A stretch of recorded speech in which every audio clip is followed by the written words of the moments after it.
have flown. I have sailed. I have moved about this world of ours, and ever in search of the finest of its kind, we bring you the tops in Spine Chillers.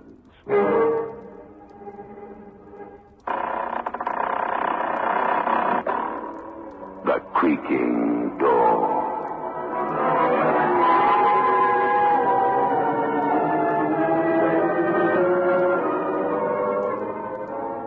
The manufacturers of State Express 3/5 Filter King cigarettes take pleasure in presenting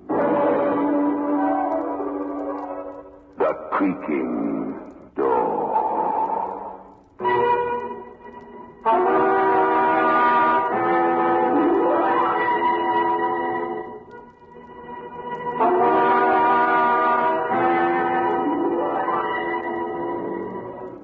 Good evening, friends of the Creaking Door.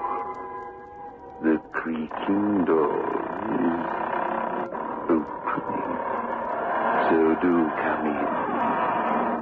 Oh no, you won't need that. Once you're through the Creaking Door, you'll realize that everyone who enters here leaves their mind behind.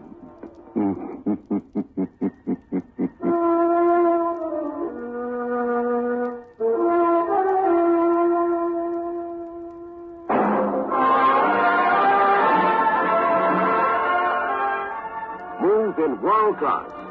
Get the taste of new smooth State Express 3/5s today. We promise you, it's the smoothest cigarette you can get.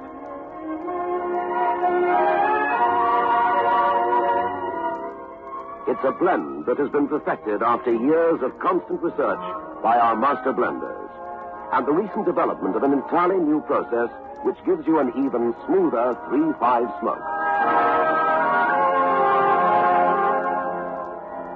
We promise you, it's the smoothest cigarette you can get. Move in world class. Get the taste of new, smooth State Express 3/5s today.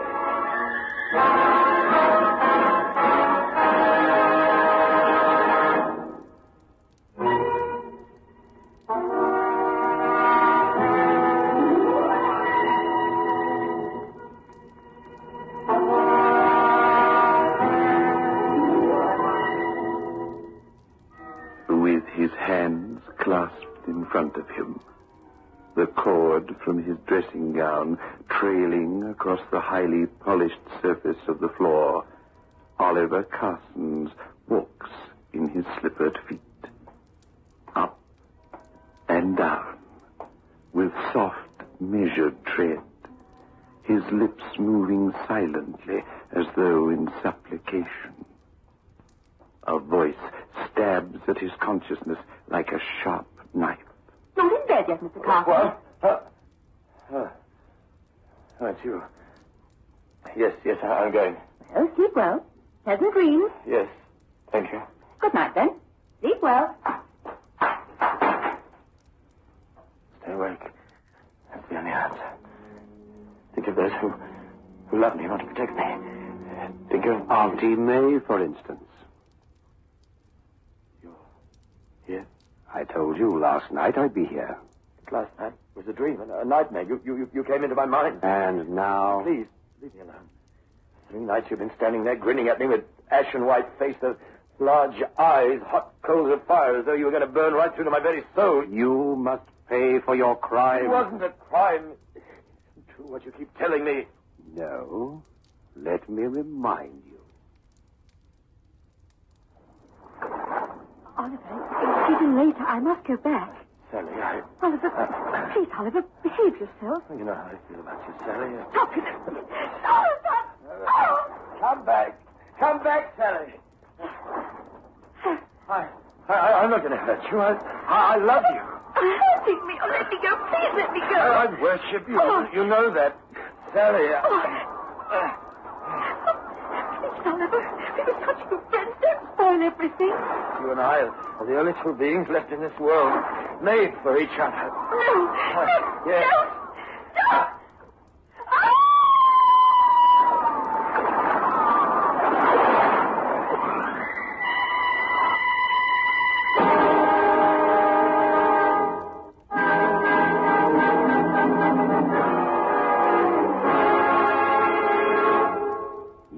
killed her. What are you going to do? Look at these hands. What? Give me your wrists. They're as cold As death. No. No. Auntie May! Auntie May!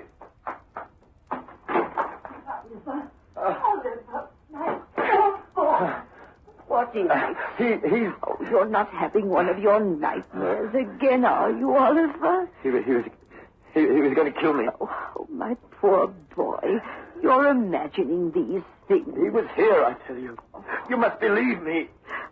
Dear Oliver, my dear boy, what am I going to do with you? There's no one here. My room's next door. I rushed as soon as I heard you shout. No one left by your bedroom door. The window's bolted and barred. You must have been dreaming. But Auntie May, yourself, I haven't been to sleep. This man, you say, that visits you in the middle of the night. What does he look like? He's tall, with a long, thin face. His skin's drawn tight. His face is almost like a skull. His eyes are like two pieces of black coal set against a yellow flame. When he points his finger at you, it's as though a piece of white steel... Oh, really, Oliver, white steel indeed. Now you try and get some sleep. Please don't leave me. Please, Auntie May. I promise not to leave you until you're fast asleep. But supposing he... Now do what your Auntie May says. Yes, you're the only one that can help me. Now, that's right. Now just relax. Relax. Relax. You're so good to me. I don't know what I'd do without you. You don't think it's true what he said? I didn't kill Sally. Hush. You see. Of course you didn't. Very idea. She's gone away.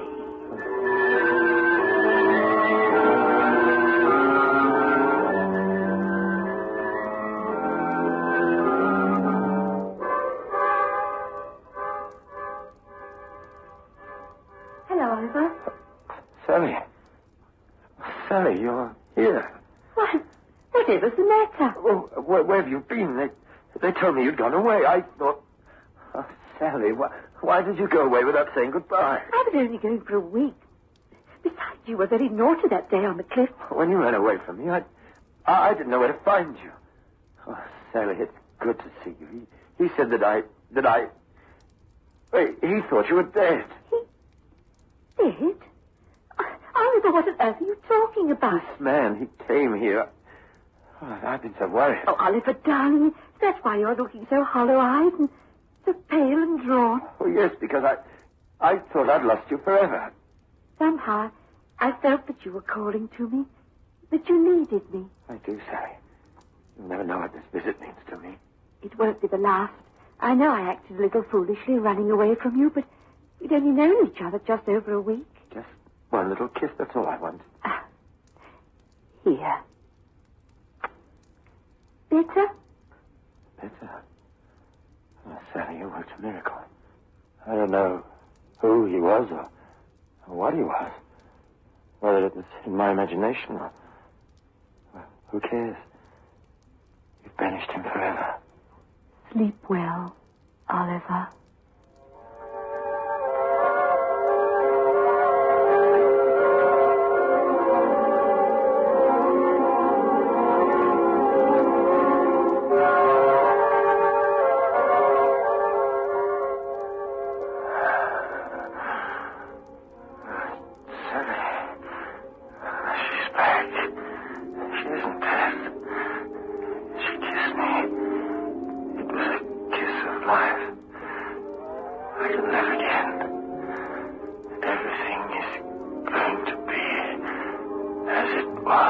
Everything?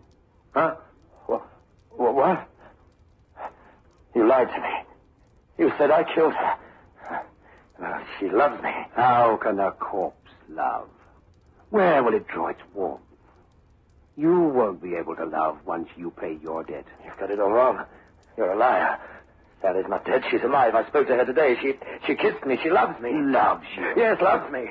I don't know why I listened to you in the first place. Who are you? Are you real? Are you flesh and blood? Why do you want to torment me? What have I ever done to you? Do you want to know whether I'm flesh and blood? Who I am? What I am? You'll know soon enough. And when you do, it will be your last piece of knowledge on Earth. Here. Take my hand. No. Go on, clasp it. I thought you said you weren't afraid anymore. No, I'm not afraid, but your hand looks so cold and damp. All right. I'll clasp your hand. Perhaps I'll find you're not real. There. Your hands are cold as death. Yes. Death. Are you dead? Have you come to claim me now? Just when I've learned that Sally loves me? I'm not death. I'm Death's agent. And this is my last visit. But why must I die? Because of what you did to Sally. She's alive. She's alive, I tell you. Look, I'll call someone. We'll get Sally over here. Now, at 3 o'clock in the morning? Yes, she won't mind. She'll do anything for me. She loves me. She said so. Where are you going? I'll call Auntie May. It's locked. You always lock your door at night, remember? You came into my room through a locked door. Through a locked door, through the thick walls, through the shuttered windows. Does it matter? You'll see. I'll prove to you that Sally's still alive. Come away from that door. No, I'm going to prove to you. Let me alone. This is my last visit. You must be prepared to... You're strangling me. Auntie May. Auntie May. It's no good calling for your Auntie May. Oh, yes, it is. Take your hands away from his throat. Auntie May. Thank heaven you're here. There, Oliver. He won't touch you as long as I'm here. Now, you go back into bed. I'll deal with this thing, whatever it is. You'd better take care. So would you, frightening this poor man out of his wits. Get back into bed, Oliver. You'll catch your death of cold. Death of cold. You'll be laughing on the other side of your face by the time I've done with you. Coming here, disturbing people in the middle of the night. What's your game? What are you really after? Him. He's forfeited the right to live. He's my nephew. He's only 28 years of age. A decent, hard-working man. At least he was until you came and tried to destroy him. Why? I've already told you why. The girl, Sally. But she's alive. I keep telling you. You know she's alive, don't you, Auntie May? Of course, I spoke to Sally after she visited you this morning. You're lying. You're lying to save your nephew. She's dead, I tell you. Dead because of his brutal lust. How dare you? Oliver, you stay here. I'm going to get the police. The police? What are the forces of the police against us? Could they go through that locked door, that bolted and barred window? We'll soon see about that. No, don't, Auntie. Don't leave me. If you go, he'll... Well, perhaps you're right. Look out at the window. See that golden glow on the horizon. Soon it will be dawn. And if this thing is really from another world, he will have to go before the sun appears. What's the good of that? He'll come back again. Had you not come in when you did, I'd have been... You would have paid the penalty for your sins. Then we'll all sit here until the dawn.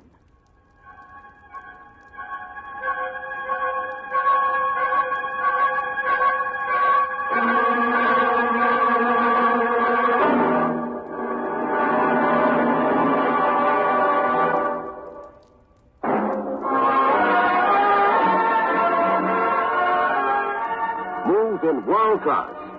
Get the taste of new smooth State Express 3.5 today. We promise you, it's the smoothest cigarette you can get.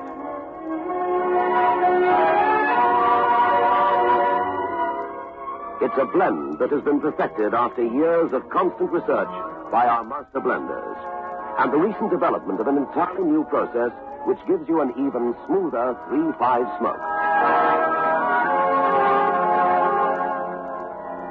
we promise you, it's the smoothest cigarette you can get. Smooth in world class. Get the taste of new, smooth State Express 3.5 today.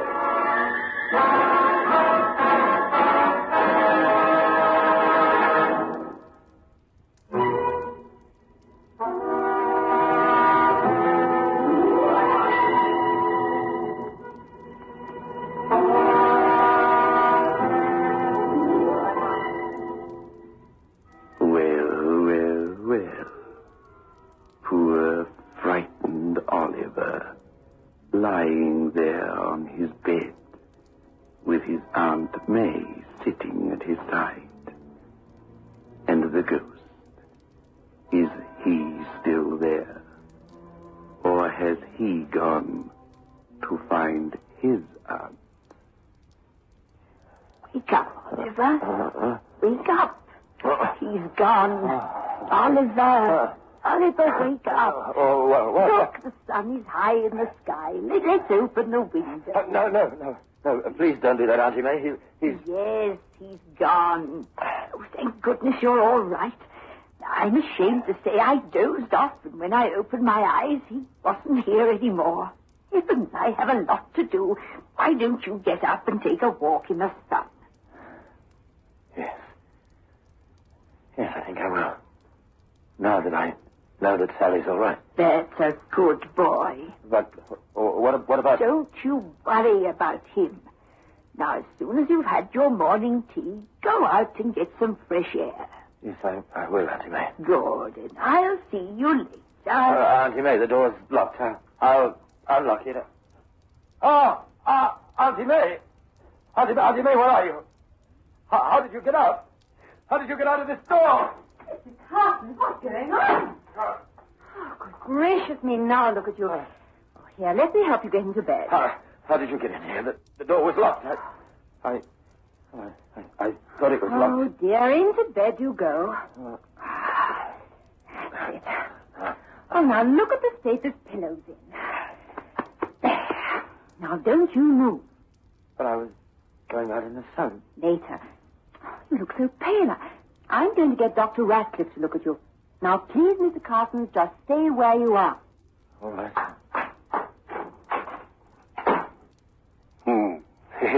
You know where she's gone, don't you? She's gone to get Dr. Ratcliffe. That's what she said. But you and I know who's coming to see you. And you and I know why. Oh, wait. Stop torturing me. Torturing? Torturing you? Don't you deserve to be tortured? No. You haven't got your Auntie May with you now, have you? But they said you wouldn't come here when it's light. Who says I'm here, as you call it? Huh? Can you see me? What? Look around you. I'm not anywhere. I'm not anywhere, am I? And yet I am. You know where I am. In your mind. In your mind. Help me! The hypodermic. Yes, be very bad. To be expected. Oh, when we start to resist the drug, you know. Oh, thank you. Roll up his sleeve, will you? Yes, that should keep him under for a few hours. I think we've reached the crisis we've been waiting for. Poor chappie. He looks so lost and helpless. True. But I think that if our treatment is successful, he's going to have an interesting story to tell.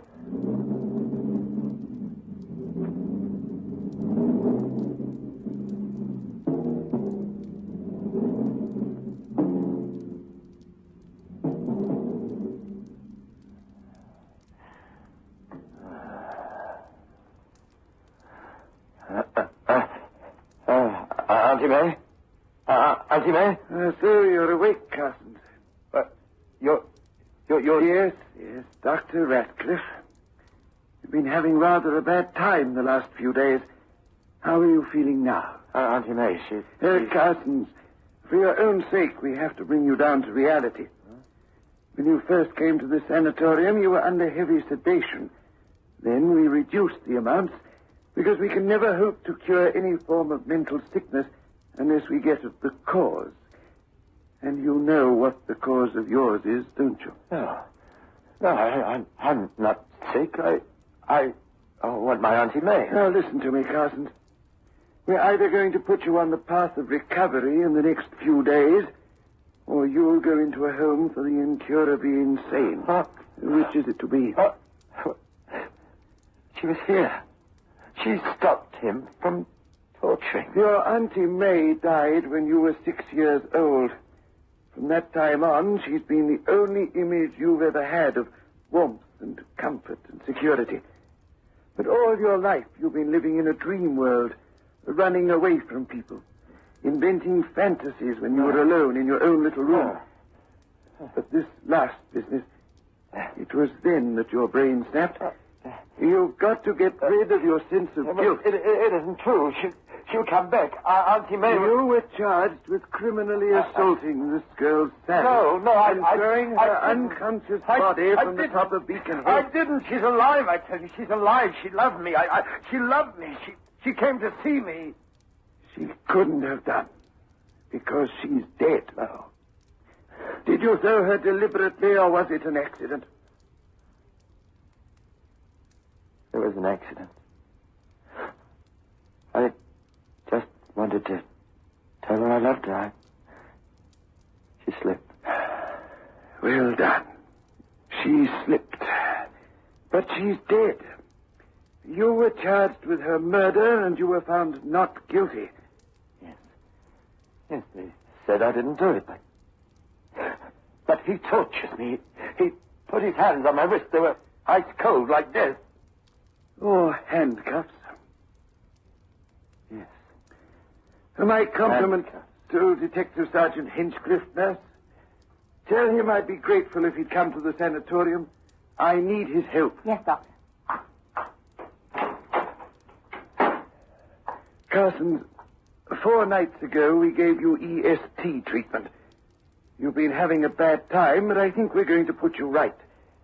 Now, you were charged and you were found not guilty. I told the truth in court. He doesn't believe me. We're going over the evidence of that day, of how you laughed and made love, and she ran out and her foot slipped.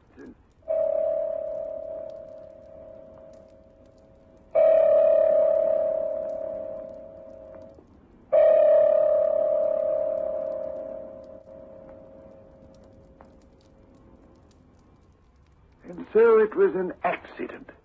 And so you don't need any Auntie Mays to protect you. No one is punishing you except yourself. Keep him away! Keep him away! Come on in, Sergeant. Sergeant? Sergeant Hinchcliffe, you spent many hours interrogating Mr. Carson. Yes, I did, sir. You accused him of killing that girl. Yes, but it's all over now. The court found him innocent. You think that I'm innocent? Of course I do, Mr. Carsons. Now that the court has found you innocent, well, I accept that. Is he the apparition that's been visiting you? Yes. But I don't understand. Sergeant, do you solemnly promise to leave this young man alone from now on? Of course, but I don't quite understand how... Come with me, Sergeant. Just stay with Mr. Carsons, please, will you, nurse?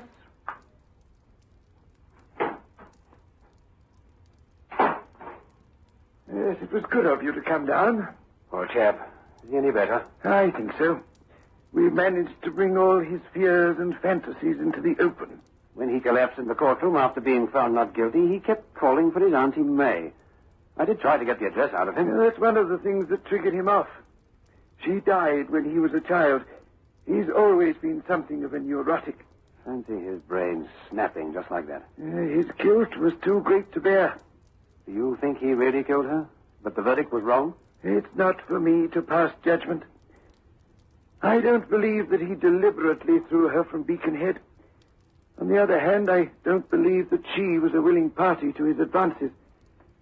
I believe that this miserable, loveless character frightened the girl with his overtures, that she ran away from him, slipped, and plunged to her death. And on the other hand, I believe he lied to the court when he said she was a willing party to their lovemaking. And that lie has festered in his mind ever since. And that's what has caused his brain to snap. But I think he'll be all right now. Keep away from me! Doctor! No! Oh, I want this a little loud. Well, Doctor, it seems as though you're wrong.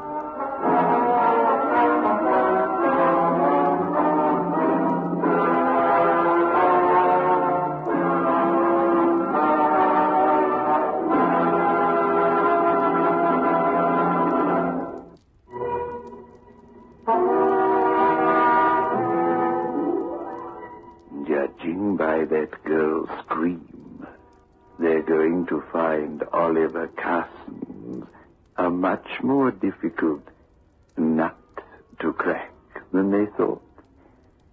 Still, when he starts calling for his Auntie May again, and they give him up as hopeless, we'll make room for him here, behind the creaking door.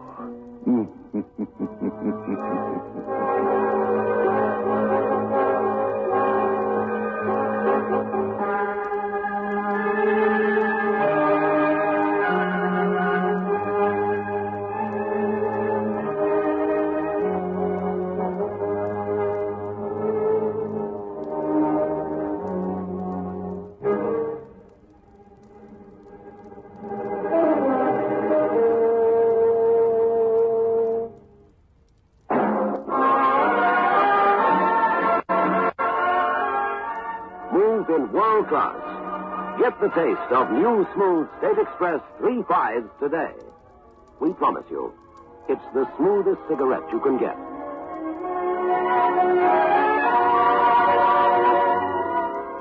It's a blend that has been perfected after years of constant research by our master blenders, and the recent development of an entirely new process which gives you an even smoother 3/5 smoke.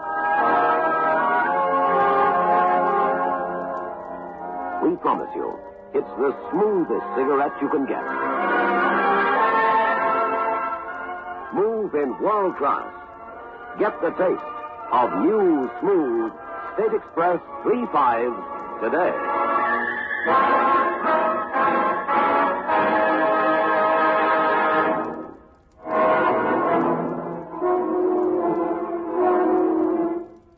This is your host back again.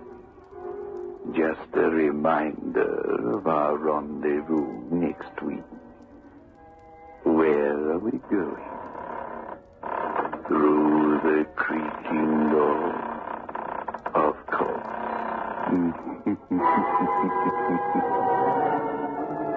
The manufacturers of State Express 3/5 Filter King cigarettes invite you to listen next Saturday at 9 o'clock, when they will again present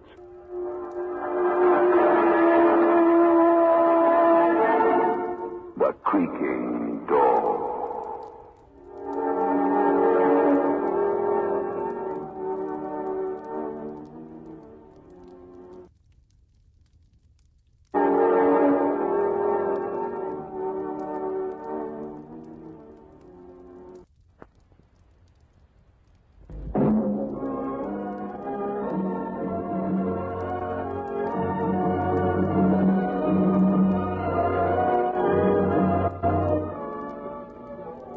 Flown. I have sailed. I have moved about this world of ours, and ever in search of the finest of its kind, we bring you the tops in spine chillers.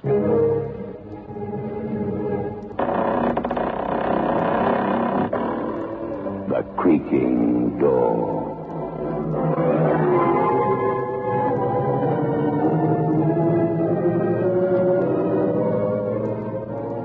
The manufacturers of State Express 3/5 Filter King cigarettes take pleasure in presenting The Creaking Door.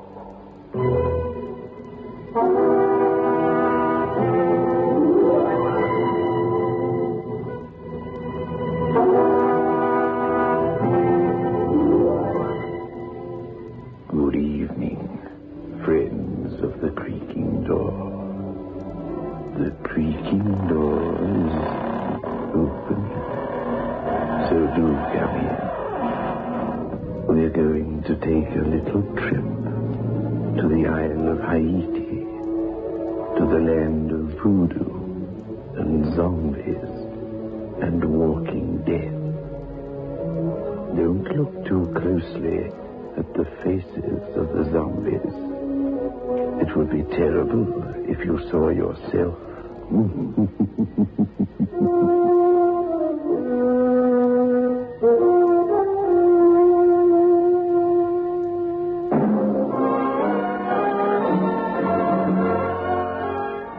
Smooth in world class. Get the taste of new smooth State Express 3.5 today. We promise you, it's the smoothest cigarette you can get.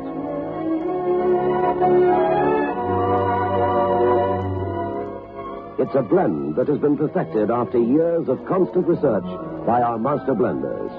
And the recent development of an entirely new process which gives you an even smoother 3.5 smoke. We promise you, it's the smoothest cigarette you can get. Smooth in world class. Get the taste of new, smooth State Express 3.5s today.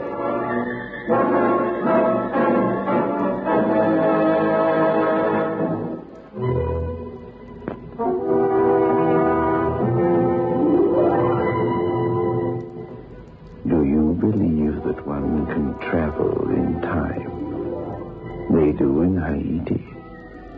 In fact, the local witch doctors, for a fee, can sometimes be persuaded to bring back from the past or future an article of your choosing. Yes, white man. I want to see you. You wish me to travel for you. How did you know? Many doors which are closed to you, white man, are open for my people. I've heard rumors, but they sound impossible. Are they true? I mean, can you really travel in time? I can do many things which you would not believe. Even if I did them in front of your eyes, you would not believe them. There, Luca is offering you something to drink. He cannot ask you, for he cannot speak. He gave me quite a start. I didn't see him standing there. It's very dark in here, isn't it? Only for those who have eyes. I beg your pardon? I have been blind for many moons. You just told me that this man was offering me something to drink. Well, how could I you see it? have no eyes, but I see more than you, white man. Take the drink. Otherwise, Luca will stand there forever. Thank you.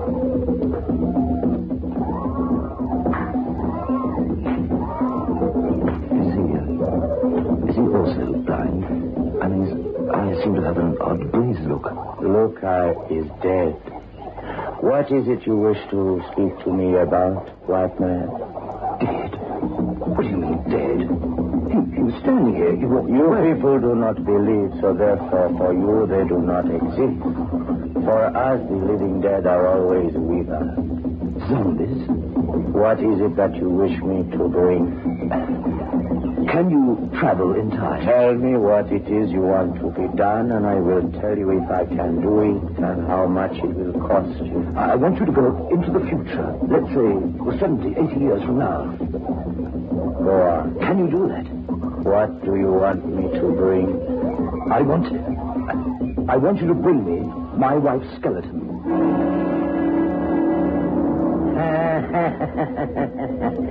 And if I do this thing, can you pay me my price? I'll pay you anything at all. You are a clever man, Mr. Heward. If you possess your wife's skeleton now, then she, of course, cannot exist, but she will not be dead. You will not have murdered her, but you will be rid of her. This is your idea. Yes. I can't think of any other way. I don't really believe it will work, but I can't think of any other way. If you want to be rid of the woman, then there are many ways, surely. In your world, a man can get rid of a wife quite easily, I've been told. Not this wife. She won't give me a divorce, but I can't go on living with her. And you also covet her money, which she will not give to you if you leave her. But you haven't the courage to kill her, is that right? It isn't a question of not having the courage. I just couldn't do it. Very well, Mr. Hayward. For a fee which we will discuss later, I will do this thing for you. I will cause your wife to disappear from the face of the earth. I will bring back her skeleton from the future. Once it arrives here, in this time, she will cease to exist. Where will she go? I think it is better that you don't know that. When must I do this thing? Not yet. I don't want to do anything yet. I was talking to this person, and I heard that these sorts of things happened. I didn't believe him. I just wanted to inquire. Think about it and make up your mind. I will. I'll let you know. There will be no need to let me know. Once you have made up your mind, I will know it. And I will do the thing you ask.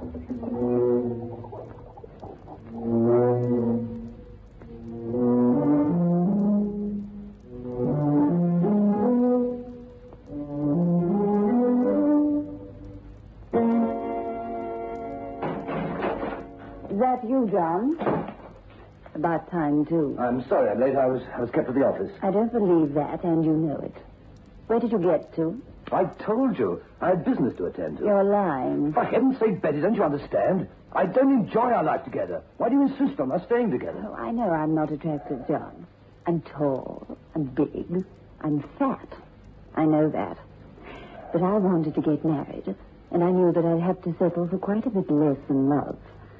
Well, you're the one that I decided on. I love you, John. Oh, I know you don't love me. That doesn't matter.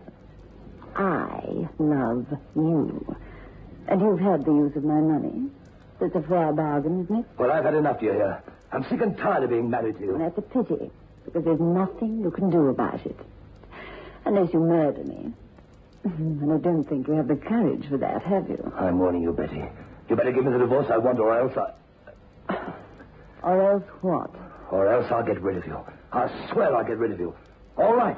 Maybe I haven't got the courage to do it myself, but I can always get someone to get rid of you. Don't forget that.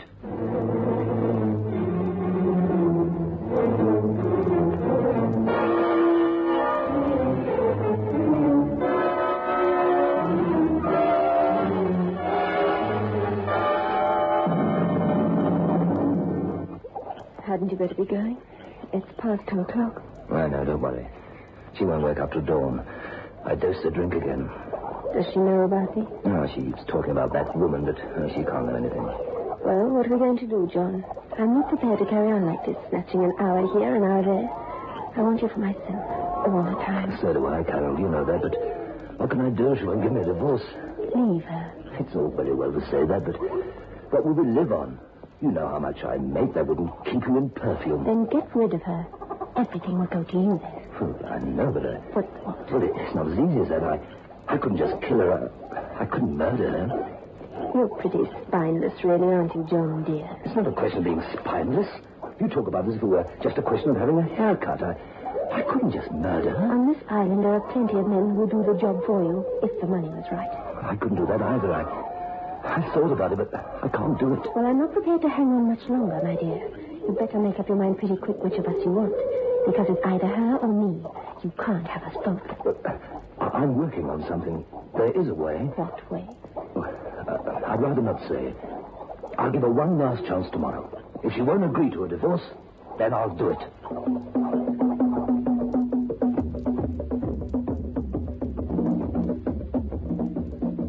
I'm sorry, John. That's final. I won't give you a divorce. You can do what you like. All right. You've asked for it. I've tried to be reasonable, but you just won't try to understand. I hate you. Do you hear? I hate you. I can't even find it in my heart to feel sorry for what's going to happen.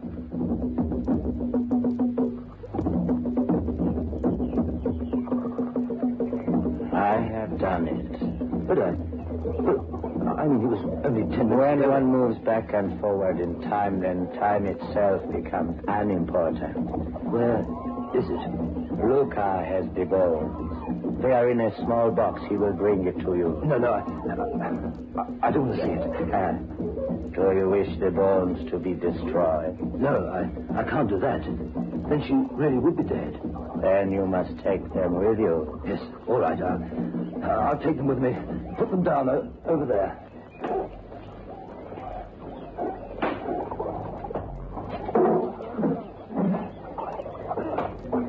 Then she no longer exists. How can she exist? Her bones are at your feet. Her body could not exist without bones, could it? I suppose not. You must keep them with you always. You must not allow any part of them to be lost. Otherwise, your wife will be incomplete, you understand? But I can't keep these with me. Well, good heavens, the police will immediately suspect me of murdering her. She has disappeared, and all of a sudden I have a complete collection of human bones. You need not worry on that score. These bones are 100 years old. Your wife disappeared this morning. It's impossible. It must be impossible. It is impossible. But it has been done. Now we come to the question of payment. What is it worth to you, Mr. Hayward, to be rid of your wife? Anything. I'll pay you anything. I'll give you any money you want. I don't want money. What use would I make of money? Well, what do you want? At present, nothing. Nothing. At present. You mean there's no payment? You want no payment? Oh, I want payment. And I will get it ultimately, but not yet. Well, what do you want? You, Mr. Hayward, that is my payment. I want your soul.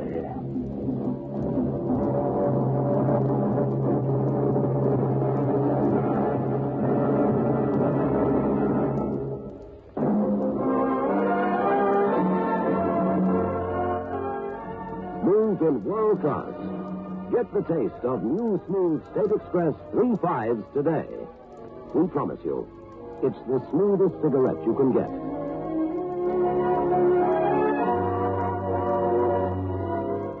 It's a blend that has been perfected after years of constant research by our master blenders.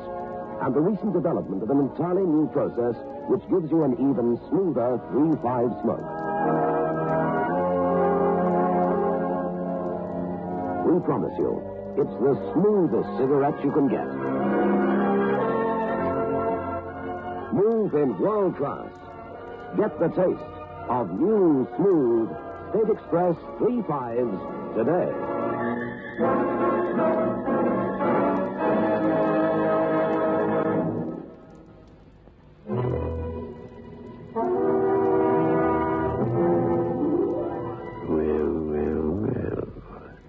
That was a bit mean of the witch doctor, wasn't it? Now, poor John has sold his soul. That is, if you believe in things like souls. Personally, I don't. My soul? What are you talking about? When you die, I want your soul. It is very simple. You're talking rubbish. I didn't agree to anything like that. I carried out my part of the bargain. You must carry out yours. And don't worry, Mr. Hayward. I'll collect. I know exactly when you're going to die. And I'll collect.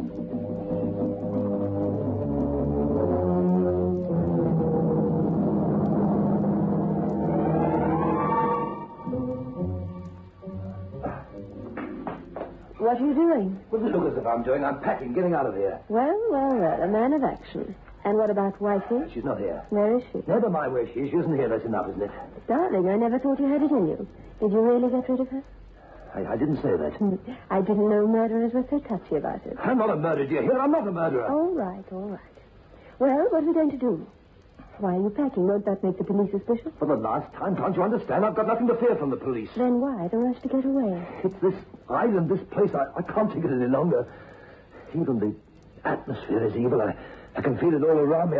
I'm getting away. Well, you might have let me know. I was going to collect you on the way to the harbor. I'll go and pack. There isn't much time. I'll pick you up in about 2 hours. 2 hours? You must be mad. I can never be ready in 2 hours. Well, that's when I'm leaving. If you want to come with me, you better be ready then.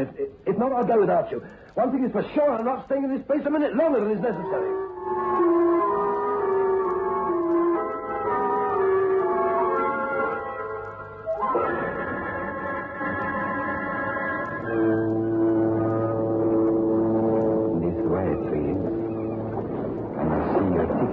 Here.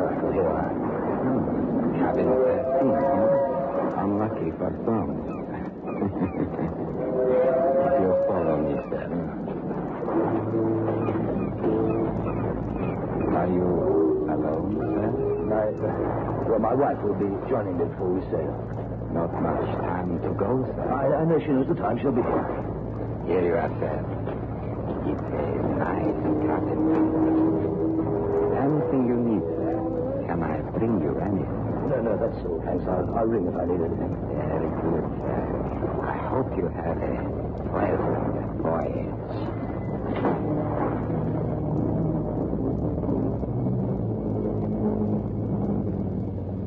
But Carol didn't turn up. I don't know if she just missed the boat, but she didn't turn up. We sailed less than an hour later, and I breathed a sigh of relief. I'd done it. There was no doubt about that. But I refused to believe it. I forced myself to open the box which Luke had given to me. It contained the human skeleton, no doubt about that. But I couldn't bring myself to believe that it was Betty's. Why, only that morning I'd woken up in bed with her beside me. It was impossible. These bones were old, but... And of course they would be old, coming from 100 years in the future. It was impossible. I was frightened. I needed a drink. I went down to the bar.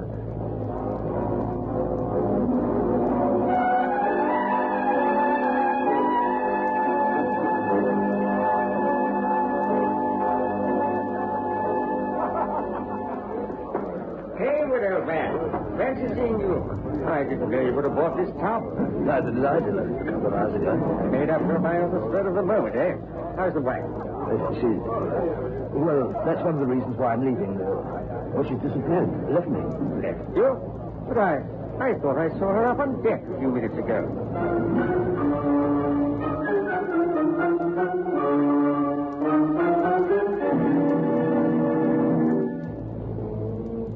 I tried to keep the shock and horror from my eyes as I looked at Bates in utter disbelief.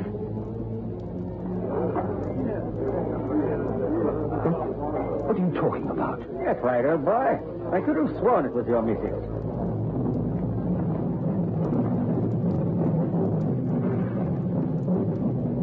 I had to get back to the cabin. If Betty was back, it meant only one thing. Someone had destroyed her bones. But she couldn't be back. The bones must be there. I looked at them just before I left, and I locked the cabin door. I raced down to the companionway. I fumbled for the key, and I opened the door. The box was gone. It's impossible. Who could have taken it? It's impossible. I was looking for you, Mr. Hayward. What you? What do you want? I took the liberty, sir, of unpacking for you. You did what? I'm your cabin steward, sir. It's my job. The box. What did you do with the box? I beg your pardon. Don't be a fool, man. The box that was standing there. What did you do with it? It had a big padlock on it. Oh, that old wooden box. I thought you wouldn't be using that on the voyage. I took it down to the hold. Well, get it back to here. Get it back at once. Oh, I don't know that I can, sir. It's packed away with all the other stuff that isn't wanted on the voyage. It would be very difficult to get at. Anyway, your wife told me that you wouldn't be needed on the voyage. My wife? What are you talking about? My wife isn't on board this ship. Oh, yes, she is, sir.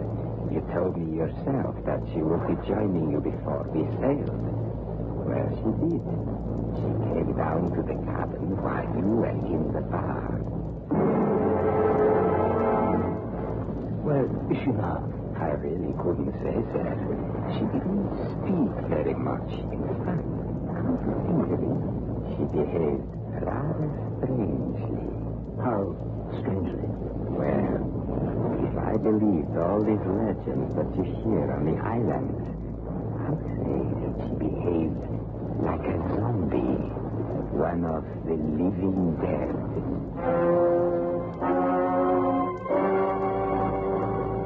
The living dead? Of course. If she had come back from the dead, but she wasn't dead.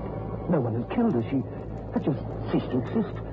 But if she had appeared again, she must be one of the living dead, and The fact that she was on board the ship meant that she wanted revenge. Revenge on me.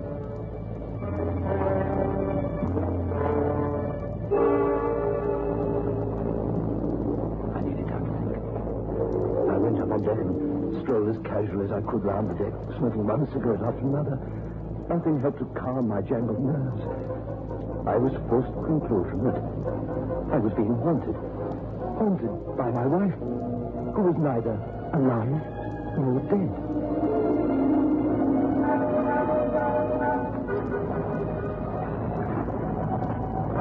There you are. That's you came got a start. I say, your nerves are in a pretty bad state, old boy. Nothing wrong with my nerves. Your wife's looking for you, by the way. My wife? Yes, it was her after all. Remember I said I thought I saw her? Well, I wasn't mistaken. Spoke to her just now. Where did you see her? Oh, on the after deck, not 50 yards away. She was standing gazing off into space. I say, there's nothing wrong with your wife's eyes, is there? Why do you ask? Well, it might have just been the light, but they had a sort of dead look in them. A sort of dead look.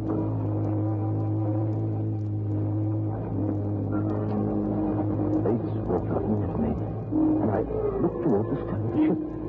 I thought I saw a shadowy figure standing there. But the night was pretty bad. Then the figure started to move towards me. With a slight seamless from the time the figure seemed almost to disappear. Then it would reappear again. And all the time it was coming closer. At last, there was no doubt at all. I didn't know in what form, alive or dead, but it was my wife. There was no doubt at all that it was Betty.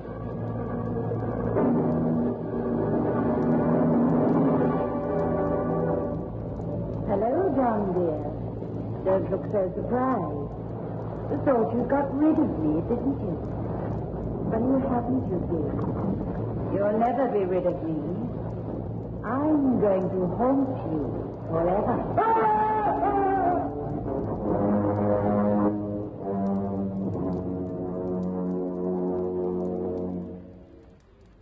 Well, Mrs. Hayward, it's very peculiar. What is the trouble, Doctor?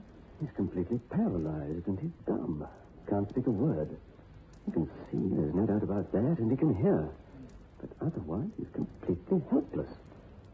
I should have thought that he must have had some terrible shock, some unbelievable shock. Anyway, whatever the reason, and I can assure you that it's all in the mind, there's nothing organically wrong with him at all. Nothing physical, you understand.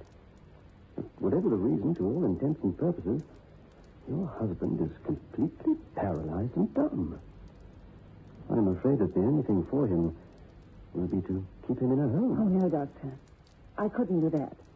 My darling husband. No, Doctor. I'll look after him myself. I'll keep him at home and look after him myself. It'll be a pleasure.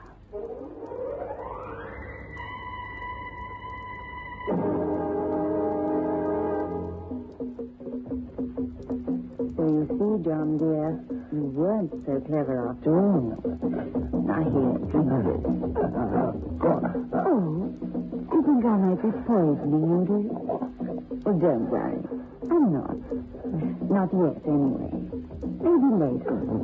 But not until you've suffered a bit more, my dear John.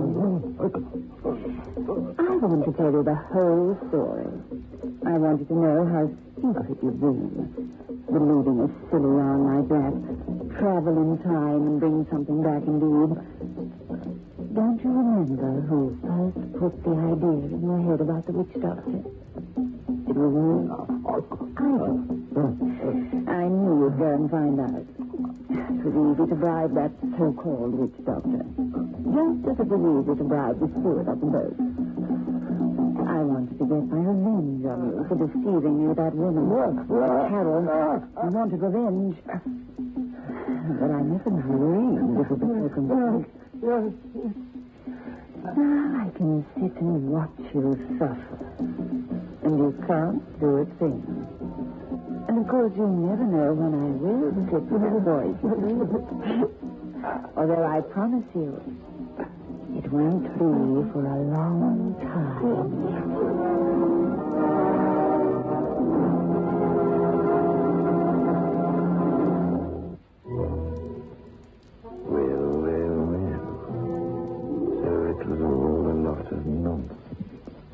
that business of traveling off into the future and getting her skeleton from the grave. But what puzzles me is this. What is Carol doing down here, moaning about her bones, which she says are in a little box on board a ship somewhere? I don't understand that at all. Do you?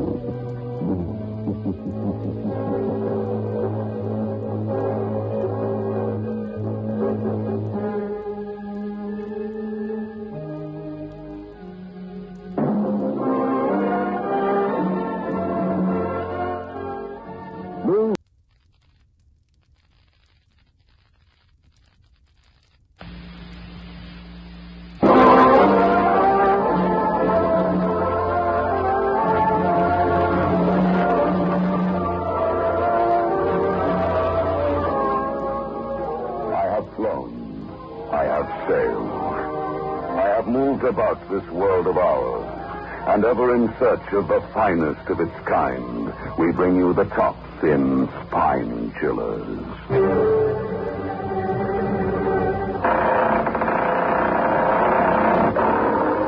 The Creaking Door.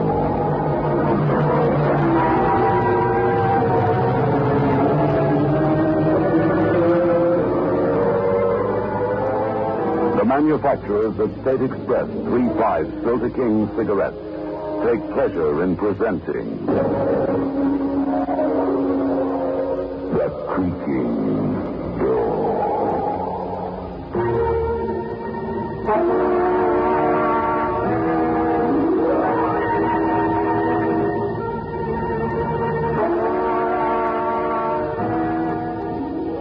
Good evening, friends of the Creaking Door. The Creaking Door is open. So do come in. Why are you hesitating? Oh, I see. That apparition you met in your nightmare.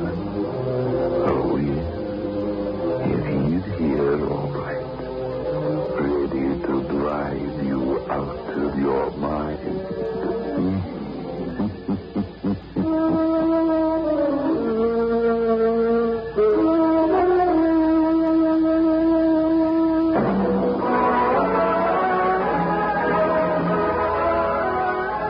News in world class. Get the taste of new smooth State Express 3-5s today.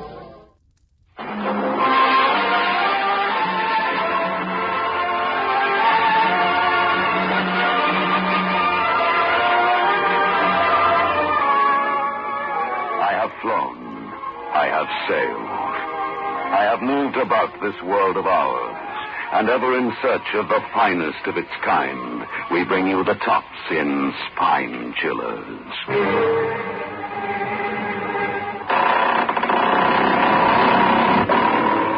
The Creaking Door.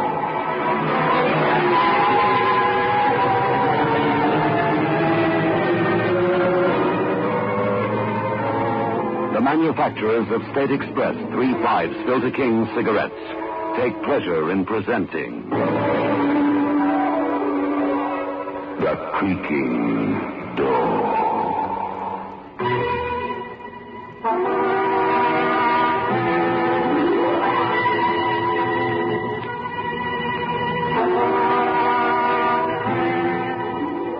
Good evening, friends of the Creaking Door.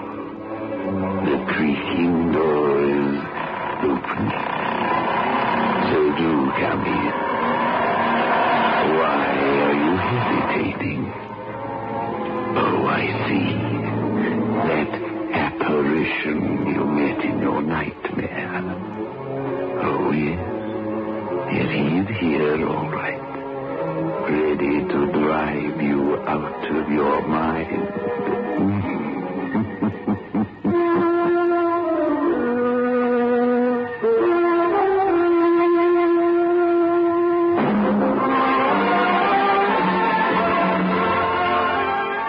News in world class.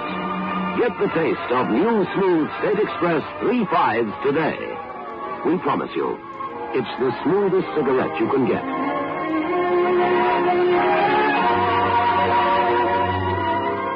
It's a blend that has been perfected after years of constant research by our master blenders. And the recent development of an entirely new process which gives you an even smoother 3/5 smoke. We promise you, it's the smoothest cigarette you can get.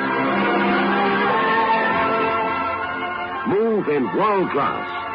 Get the taste of new, smooth State Express 3/5s today.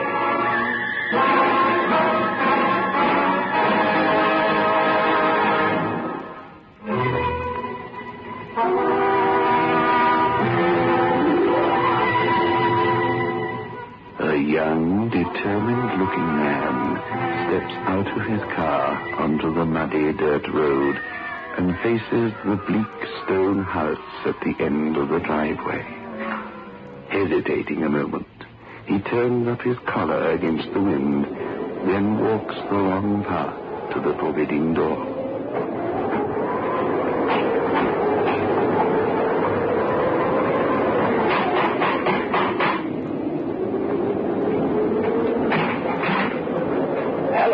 No, you're not keeping me out. You've got no right to force. I'm coming in whether you like it or not. What are you doing here? What am I doing? You can ask that. No point in arguing. Come on in. We'll talk in the library. How did you find this place? It wasn't easy. You saw to that, didn't you? In here. Who was it, Carl? Oh, All right, Martha. An unexpected visit. You know my wife, Martha, don't you, Alan? Take some a drink, Martha. yes. Sit down. We'll talk. I didn't come all the way out here to make conversation. Huh? What have you come for, then? What have you done with Julia? Here are the drinks, Carl. Alan? I've asked you what you've done with her. Martha, perhaps Alan would prefer brandy to this. I prefer nothing. You shouldn't have done that, Alan. Those glasses are family heirlooms, very difficult to replace. What have you two done with Julia? What have we done? Am I my sister's keeper? I know she's here, someplace in this house. Don't try to tell me she isn't. I really wouldn't try to tell you anything in your present condition. Where is she? Upstairs? No, Alan. Upstairs, Mrs. Manning? Julia isn't here. What's got into you anyway? It's got into me. You made a good try, but it won't work. Julie and I are getting married, no matter what you do or try. That is your own personal business and Julia's. All I can do is to assure you that my sister isn't here. And you've no idea where she is? No. And that's what you'll tell me, Nick. As a matter of fact, you're right. My wife and I needed a rest. We moved from town and rented this house. Not according to the age. That's ridiculous. He told me Julia's name is on the lease. I'm afraid, Alan, you've been misinformed. I'm going upstairs to look. Carl! It's all right, Martha. Let him go. And when I find her, Julia's leaving this house with me. Carl, he'll find her now.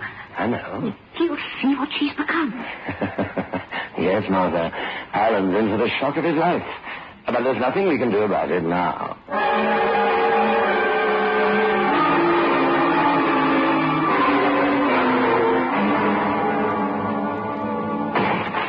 Julia?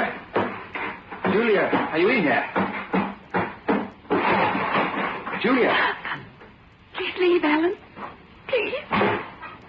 Julia? What's the matter? Just do as I ask. Please leave. No. Why is it so dark in here? Don't turn that lamp on. What? Don't touch that lamp. Keep your hands away from it. Julia. You won't turn it on, Alan. Promise you won't. All right. What has he done to you, Julia? He? Your brother, Carl. What have he and his wife done to you? I've done nothing. Don't you dare say one word against them. Oh, Alan. Why did you try to find me? Why? How can you ask such a thing? Just a month ago we were to be married, and then you disappeared. You've got to leave here at once. Just make believe you didn't find me. What? You've got to. No. I'm going to find out what this is all about. For your own good, Alan, go away. Please. Go away and never come back again. I'm not budging until you tell me why. Why do you sound so peculiar? Why do you want to remain in the dark? Alan, Please go. Not until you can look me straight in the eye and tell me you want me to leave. Alan, don't turn on that lamp. I'm sorry, Julia, but... Don't stop it, Julia. Now get out of here. Get out or I'll kill you.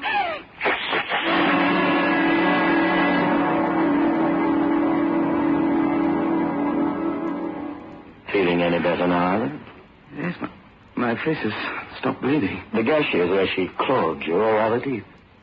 Claude? Now, can you understand why I said my sister wasn't here? Carl, what's wrong with her?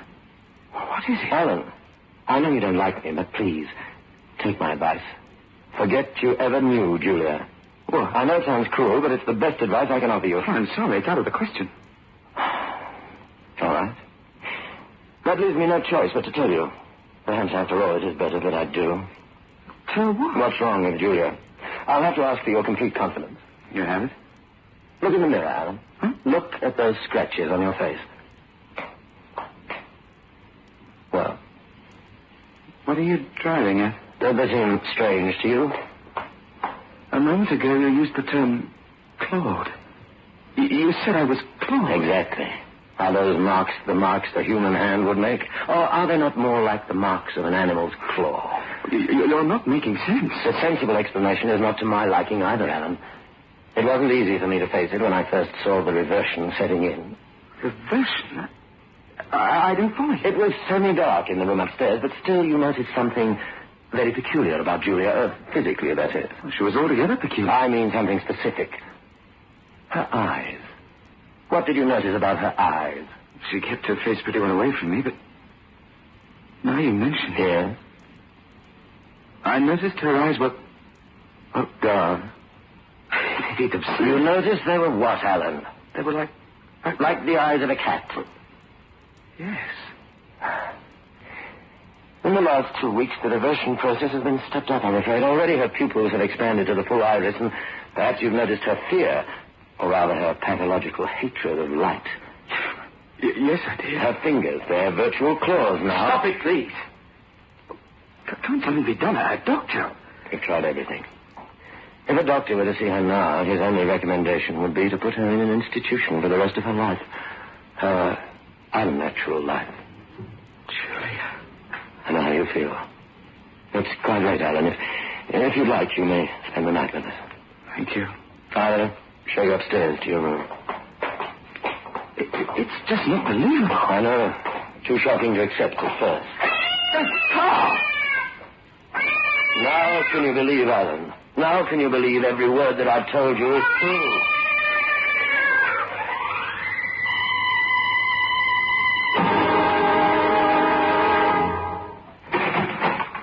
Julia. Carl. Julia, where have you been? Been? I don't know. You promised me you wouldn't leave this room. I've been looking all over the house and grounds for you. Now, where were you? Carl, please don't be angry with me. Please. I'm not angry, but for your own sake, you must do as I say. If you don't, I'll have to... Send me away. No, Julia. I'll just have to keep the door to this room locked. Oh, you'll never send me away. You'll never do that. I promised you, didn't I? Now, come on. Lie down. Carl, Alan was here tonight. I know. You let him see me. I couldn't help it. He insisted. You let him stay in the house. You'll go first thing in the morning. He can't take me You away. mustn't think about that now. I scratched him. I hated him. I didn't think I could ever hate Alan. I told you not to think about it. Everything's going to be all Will right. it? Oh, will I ever get better? Of course. Now, look. Just lie back, Julia, and I'll soothe your forehead. I didn't mean You to... were going to say stroke. No, You were, weren't you? Stroke, as you would a cat. No, Julia, I wasn't. You mustn't put words into my mouth. You'll only make things worse for yourself. What is it? Julia, where were you tonight? No. Were you out of the house? I don't remember. Why? You were with someone. Try to remember. I can't. Why, Carl? Never mind, it's nothing. You're keeping something from me. No. You're hiding something behind you. You've got something in your hand. That's nothing, I tell you. Let me see what... Now, let go. Julia. My slipper. My slipper's covered with blood.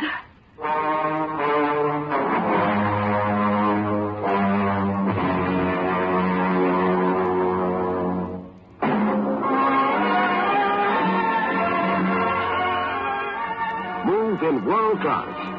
Get the taste of new smooth State Express 3/5s today. We promise you, it's the smoothest cigarette you can get.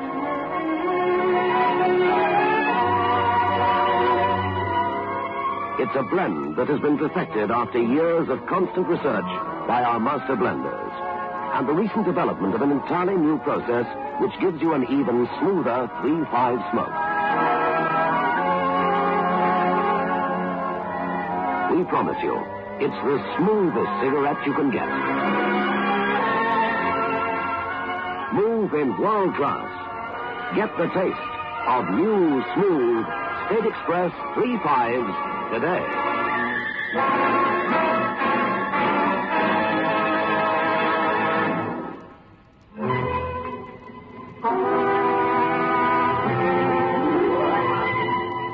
Well.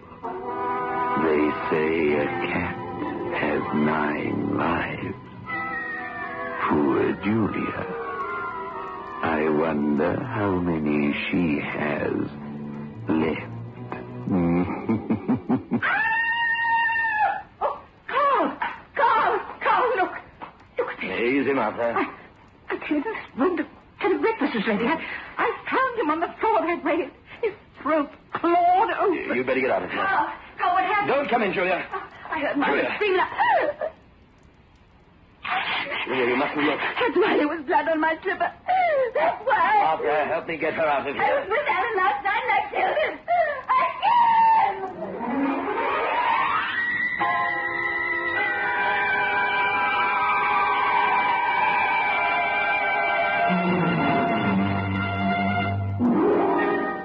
She's insane. Julia really believes she's a cat now. Wasn't that our plan, Martha, to drive her out of her mind? It's gone too far. Not at all. It hasn't gone quite far enough yet. You'll howl like a cat again tonight. No, I won't. We've got to stop this right now. Oh, if she gets worse, she'll kill both of us. That'd be ridiculous. Julia couldn't kill anybody. But Alan... Julia didn't kill Alan. What? I killed Alan.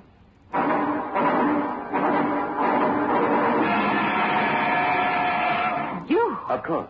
It was quite necessary. Oh, why didn't you tell me? Why did you let I me... wanted to get a legitimate performance out of you when you found his body. I wanted you to be horrified, and I wanted you to recoil from Julia, just as you did. You're a murderer. That's a very unpleasant thing to say. I was merely protecting my investment of time and trouble. You didn't have to commit murder. Oh, but I did. You see, I hadn't really convinced Alan at all. How do you know? I kept my eye on his room after he went up to bed. I saw him steal out and come downstairs here. I listened on the upstairs extension. I heard him telephone Peterson. And the doctor told him what was wrong with Julia? He explained to Alan the symptoms of her metalopia, day blindness. And you killed him for that? Of course. But why? You've suddenly turned very sensitive, darling. I never bargained for murder. When you want money, as much money as my sister Julia has, you must be prepared to take any step, no matter how violent. But what did you expect me to do? Allow Alan to tell Julia that she was suffering from an eye affliction, after I built up in her mind that she was slowly turning into a cat? Or would you choose to allow him to walk out of here and go to the police?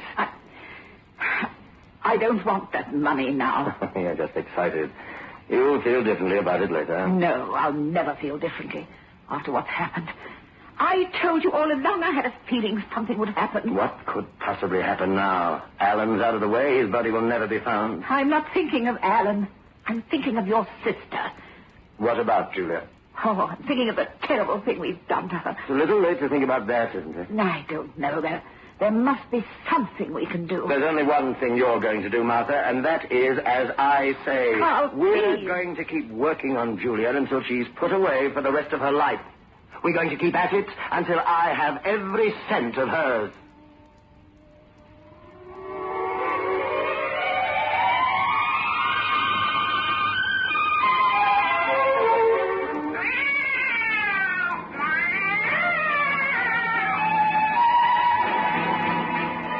Help me! Help me!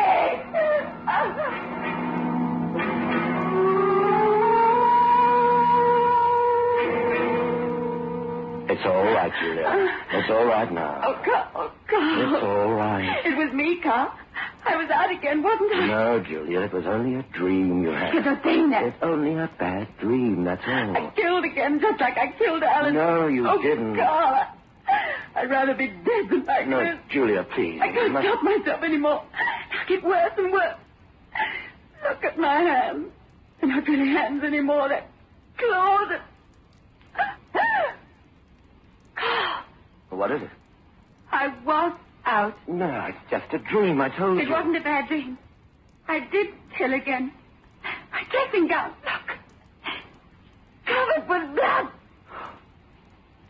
Julia. They'll find me now. This time they'll find me and put me away. I wouldn't let that happen. I promised to take care of you, didn't I? Oh, yes, Carl. And I will take care of you always. The very best I can.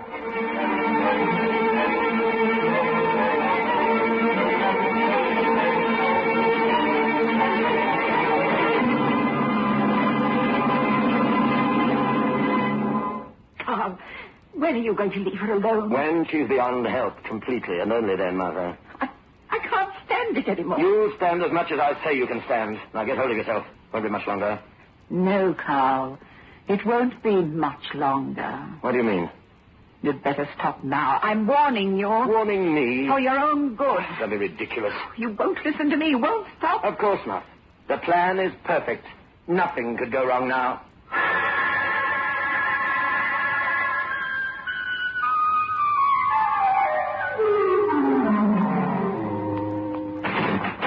I brought you some lunch, Julia. Not hungry. I want to talk to you. Why did you close the door, Martha? Since Alan died, you've never closed it while you were in here. You were afraid to be alone with me. I'm not afraid anymore. I'm here to help you. Help me? To get away from here. What? To get away from Carl. There isn't much time. I don't want to leave Carl. He's the only one who can help me now. No, Julia. I'm the only one who can really help you now. You must leave here tonight before it's too late. You're trying to trick me. No. Oh, believe me. You're jealous because Carl is good to me. You've always been jealous. Please listen. I'm only trying to help. If you stay here, you're lost. You'll end up in an institution. That's what Carl wants. That's what you want. You want me out of this house so they can get me and put me away. No, Julia. Oh, you must believe me. At first, I did want that. Carl talked me into it. But now it's gone too far. Now I only want to save you from Carl. Julia, you're not a murderess. What? You didn't kill Alan. And I did. And the other people I killed. There were no other people, only Alan, and you didn't kill him. Carl did. No, Carl wouldn't do that. He knew I loved Alan when I was... Before this happened to me. Carl killed Alan. I swear it. I can't believe. You must. It's your only chance. Carl put the blood on your slipper and on your dressing gown. It is all a trick to drive you out of your mind. And if you don't let me help you tonight, it'll be too late for you. They'll put me away? For the rest of your life. Well, Julia? You'll help me, Martha? Really? Yes, in every way I can. But what can you do now? I've planned it all. Tonight at dinner, I'll put a sedative in Carl's coffee. By 9, he'll be fast asleep, and I'll be waiting in the car for you. Do you understand? Yes, Martha, I understand. You'll be waiting for me downstairs in the car at 9 o'clock. And by the time Carl wakes, you'll be hundreds of miles away from here, safe.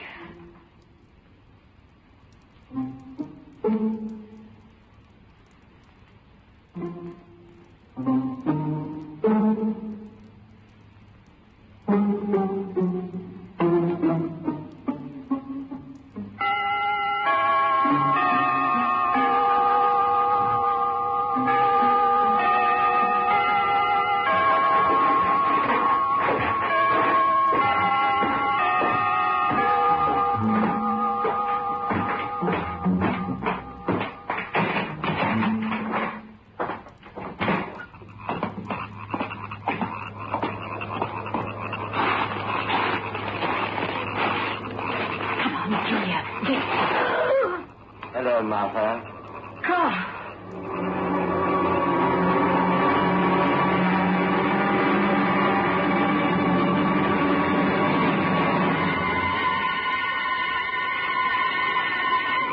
You seem surprised to see me, Martha. According to your calculations, I should be fast asleep at this point. Isn't that right? I don't know what you mean. Don't waste time fencing. I replaced the sedative with a quite innocuous powder. You overheard Julia and me. Not at all. I had no idea of your scheme until Julia told me. What? Julia told me everything. She didn't believe me. Not a word. She thought you were only trying to trick her. You see, Martha, it was only a waste of your time and your life.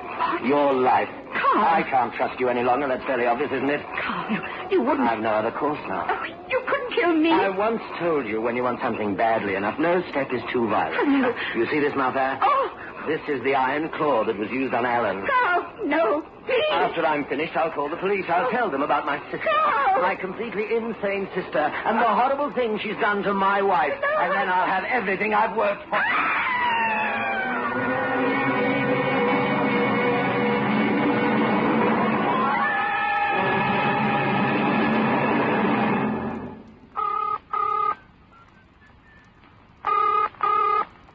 Police, Sergeant Jackson speaking. This is Carl Manning. I live on Windmill Road, the last house in from the highway. Please, come right away. Manning, Windmill Road. Yes. Got it. What's wrong? There's been a murder. Murder? Yes. My wife's been clawed to death.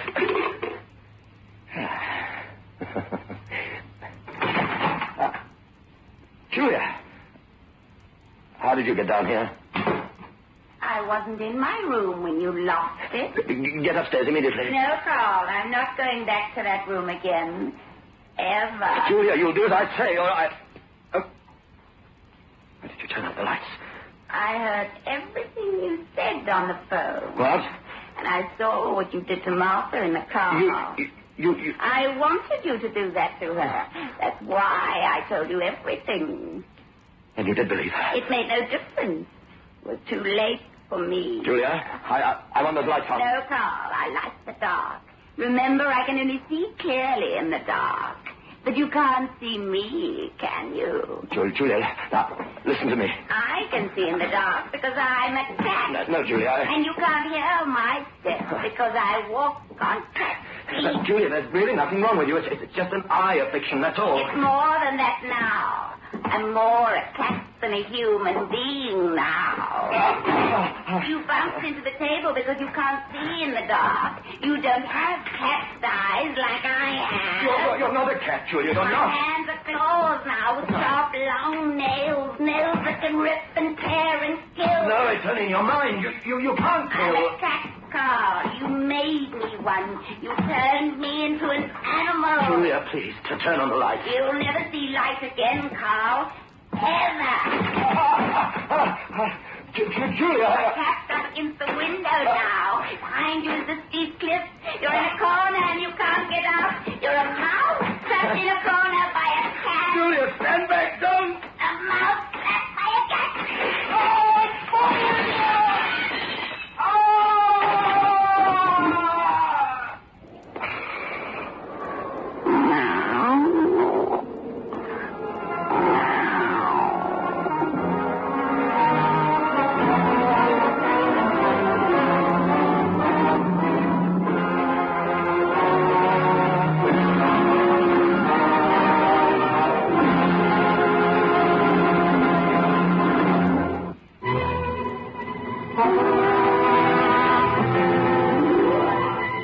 That's what I call the cat's whisker.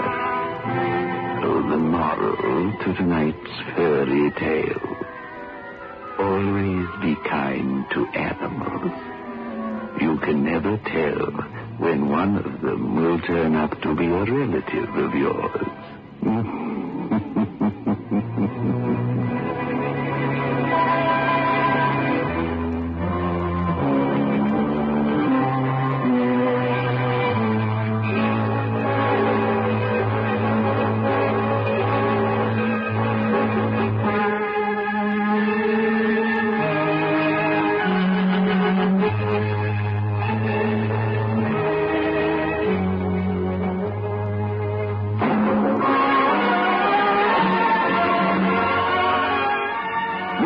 World class. Get the taste of new smooth State Express 3 5s today.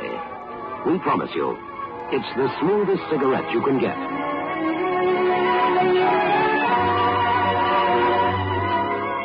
It's a blend that has been perfected after years of constant research by our master blenders. And the recent development of an entirely new process which gives you an even smoother 3-5 smoke. We promise you, it's the smoothest cigarette you can get. Move in world class. Get the taste of new, smooth State Express 3-5s today.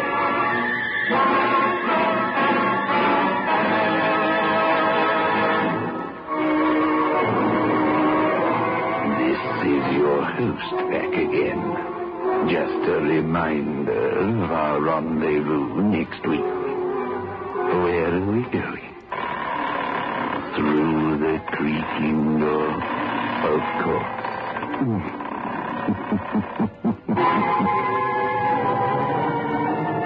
The manufacturers of State Express 3-5 Filter King cigarettes invite you to listen next Saturday at 9 o'clock when they will again present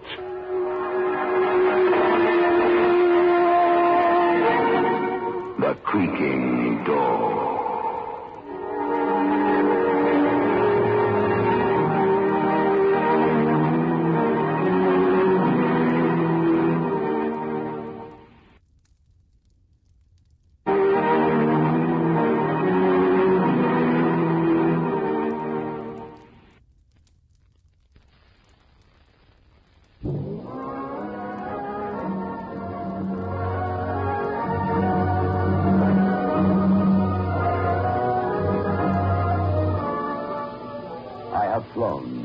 I have sailed. I have moved about this world of ours, and ever in search of the finest of its kind, we bring you the tops in Pine Chillers.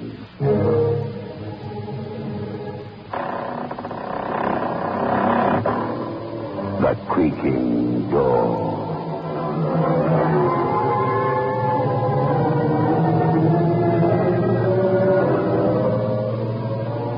The manufacturers of State Express 3-5 Filter King cigarettes take pleasure in presenting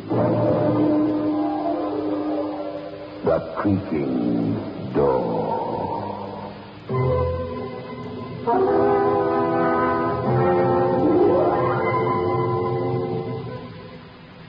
Good evening, friends of The Creaking Door. The Creaking Door is open. So do come in. Have you ever considered the poor deep-sea diver? Now there's an interesting job for you. Walking along the silent seabed, thousands of feet under the surface. Not a sound.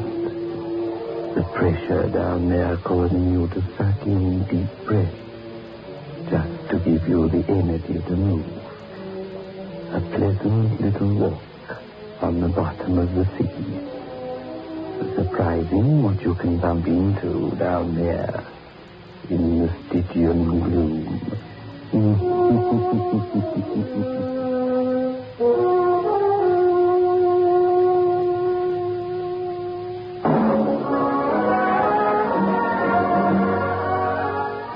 Move in world class. Get the taste of new smooth State Express 3-5s today. We promise you, it's the smoothest cigarette you can get.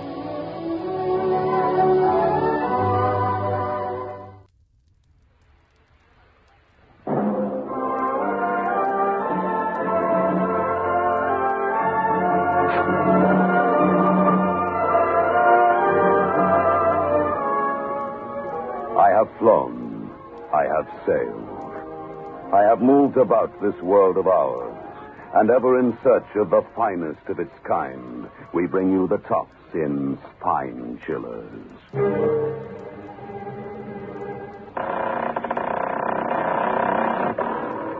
The Creaking Door.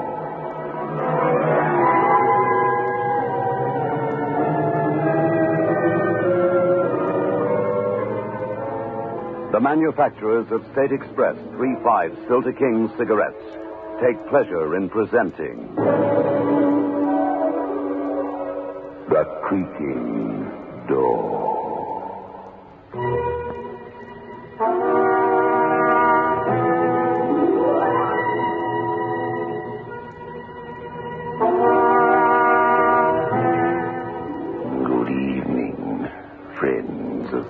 creaking door.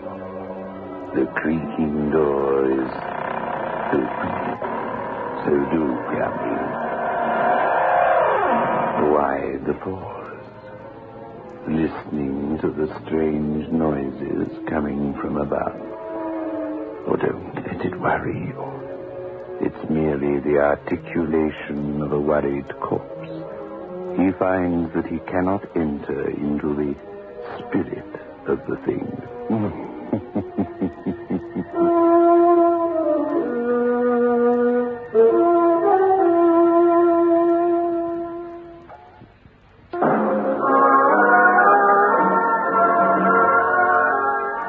Smooth and world class. Get the taste of new smooth State Express 3.5s today. We promise you, it's the smoothest cigarette you can get.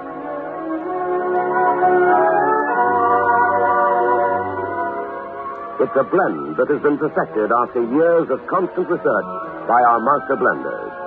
And the recent development of an entirely new process which gives you an even smoother 3.5 smoke. We promise you, it's the smoothest cigarette you can get. Smooth and world class. Get the taste of new, smooth State Express 3.5s today.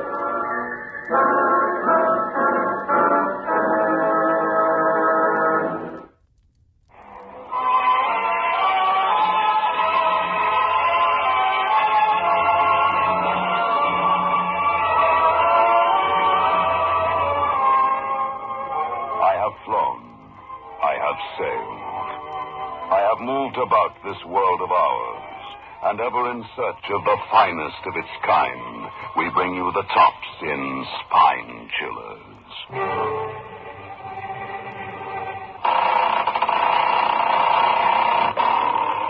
The Creaking Door.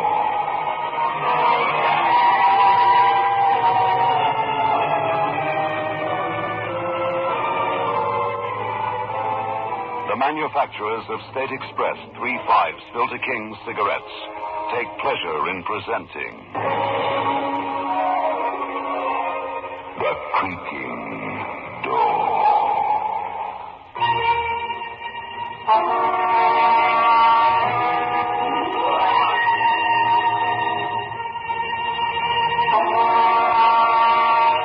Good evening, friends of the Creaking Door.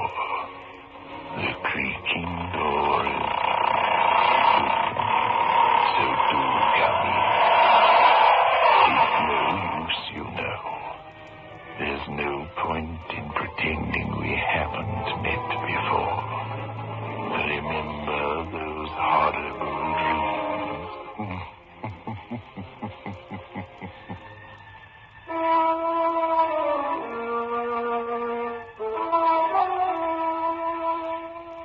Get 3.5s.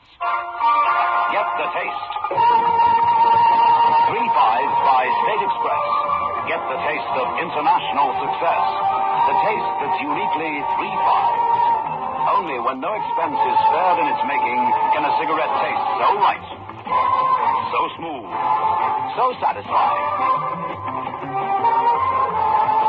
3.5s. Get the taste. The taste that State Express created for you. The taste that has made 3.5s the king-size cigarette of international success. Get 3.5s. Get the taste.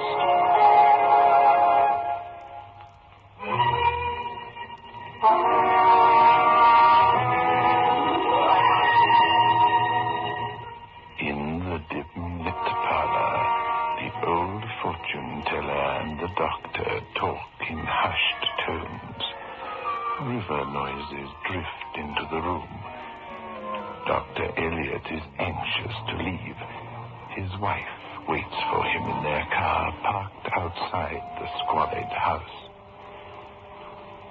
The boy will walk again, Doctor. There's nothing to fear. His leg will mend perfectly. Oh, thank you, Doctor. Thank you. Well, I think I'd better go. My wife is waiting for me in the car outside. Oh, Doctor, may I Perhaps I might read your palm. Such fine, strong hands have mended my grandson's bones. Let me speak the future written in your hands. Well, all right. Let's see. We see a fine, strong life. Tells a rich story. For you, the surgery was natural. Yes, when you were young, you mended a bird's broken wing. You grew happy in the strength you gave to others. You were content in the strength of your young hands and your work for a time. Oh, yes, you met someone you loved. Your marriage. And a great cloud settled over you. This cloud is in your life now. It fills you with fear. Something that you scarcely admit to yourself.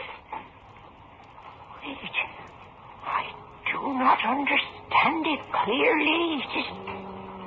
Oh, now I see it. It is... Oh! No! What is it? Tell me. I see something terrible. What are you saying? Tell me what is written in my hand. I must know. Oh, go, I tell you. You know too well what I see in your hand. Go, and never come here again. There's death in your hands.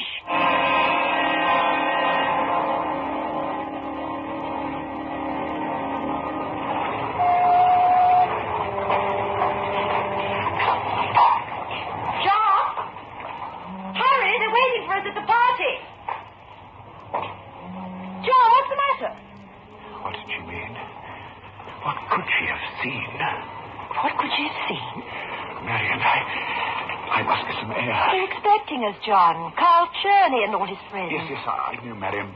Please, just for a few minutes.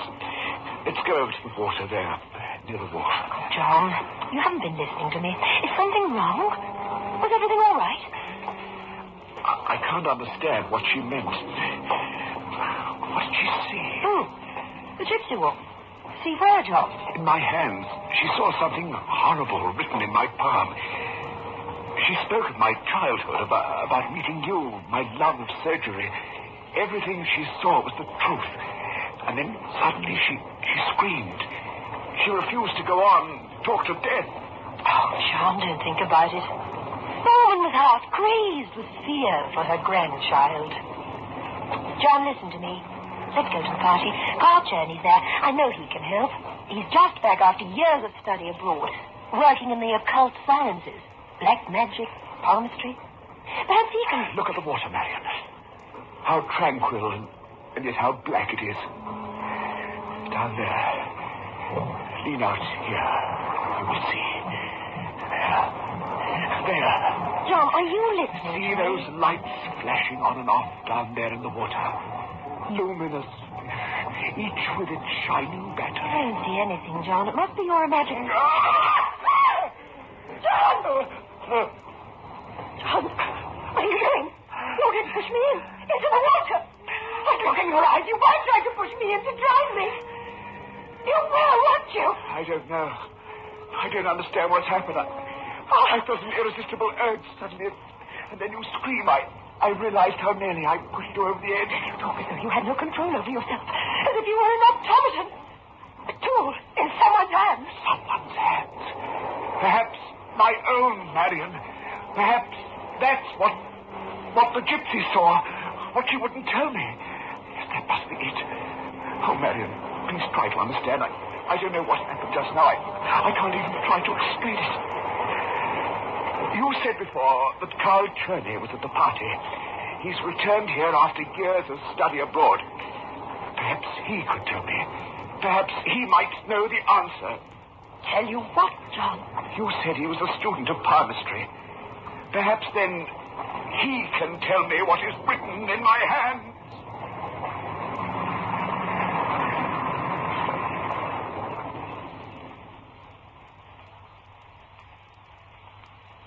I see the brilliant skill, certainly. A quick, decisive mind. And I see... What else do you see?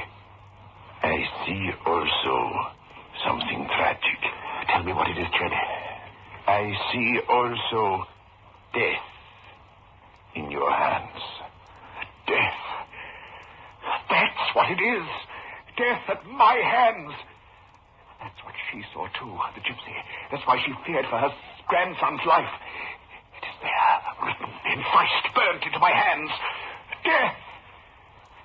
Earlier this evening, at the water's edge, I nearly pushed Marion in. She said it.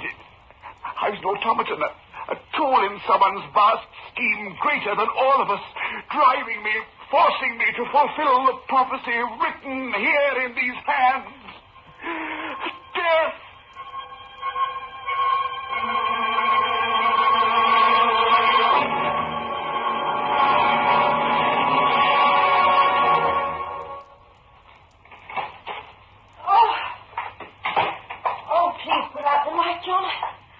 Such a terrible headache. All right, Marion. Oh, that's better. Thank you, John. I'm glad we left the party early. Here, sit down in this chair. Oh. You're tired. I'll get something for you from my cabinet. You sure you can find it in the dark? No, there's no need to put on the lights. I'll find them. Did you speak to Carl tonight, John? Yes, I spoke to him. What did he say? Nothing, Marion. Nothing at all. He was very charming tonight, wasn't he? He was reading everyone's palm. He's really very brilliant, John. Yes, I know. Do you know what he told me? What, Marion? He took my hand and read my palm, and he told me of my meeting you, of our marriage, problems we've had, joys. But then he said something I didn't quite understand. He said he saw your name, John. Your name, written at the end of my lifeline. My name? Yes.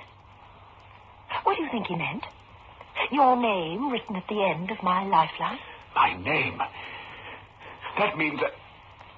Oh, it couldn't. No, it means nothing. Nothing. I don't know what it could mean.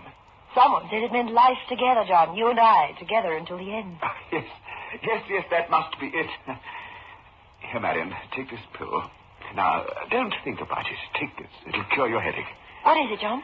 Oh, just an aspirin. Why? Let me have that bottle. Here. Put the light on. It isn't aspirin. It isn't the aspirin bottle, John.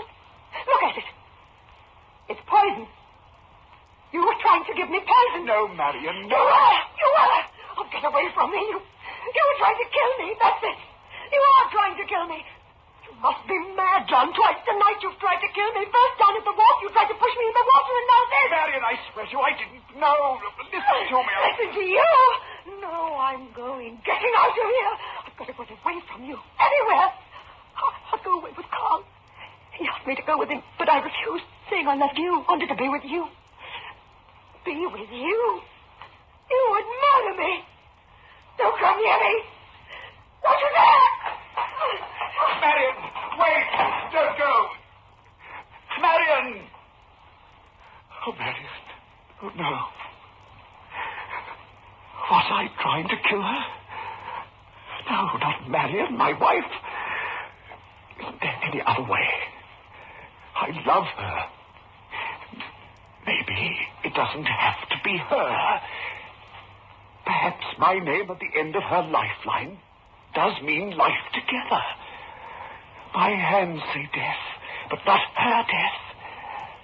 Death. Perhaps there is another way out. Perhaps someone else will serve to fulfill the prophecy. Perhaps if I kill someone else, anyone, then maybe I shall obtain release. Yes, that is my answer. I must kill someone.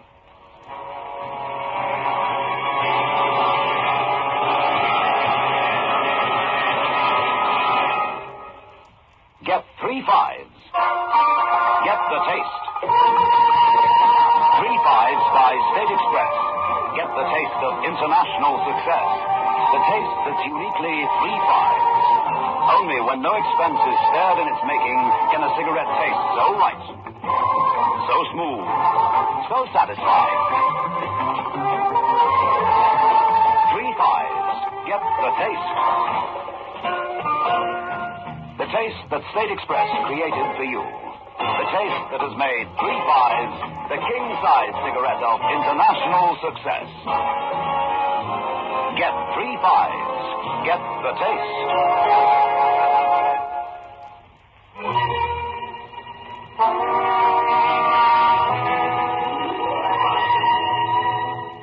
Poor Dr. Elliot is seated alone in his quiet office in the hospital. He has had no sleep. A thought keeps burning itself into his brain, torturing him. Can I kill someone else? Not Marion? Can I? Who will notice what I'm about to do? So much death here in the hospital. All that is needed is a simple error, a miscalculation, the merest slip of the scalpel. I'm free, released from the fate that is written here in these hands. But I am a doctor, a physician. I have sworn. I swear by Apollo the physician, and Aesculapius, and Hygia, and Panacea, and all the gods and goddesses, that according to my ability and judgment as a physician, I will keep this oath forever, and this stipulation. The Hippocratic oath. The oath of a physician to his profession. The oath I swore to uphold. But I cannot listen, I cannot. Marion's death is written in my hand. This I swear. Into whatsoever house I enter, I will go unto them for the benefit of the sick, and will abstain from every voluntary act of mischief and corruption. This I swear. Into whatsoever house I enter, I will go unto them for the benefit of the sick, and will abstain from every voluntary act of mischief and corruption. This I swear. This I swear. Hello. Nurse. This is Dr. Elliot. Prepare the patient in surgery A immediately for operation.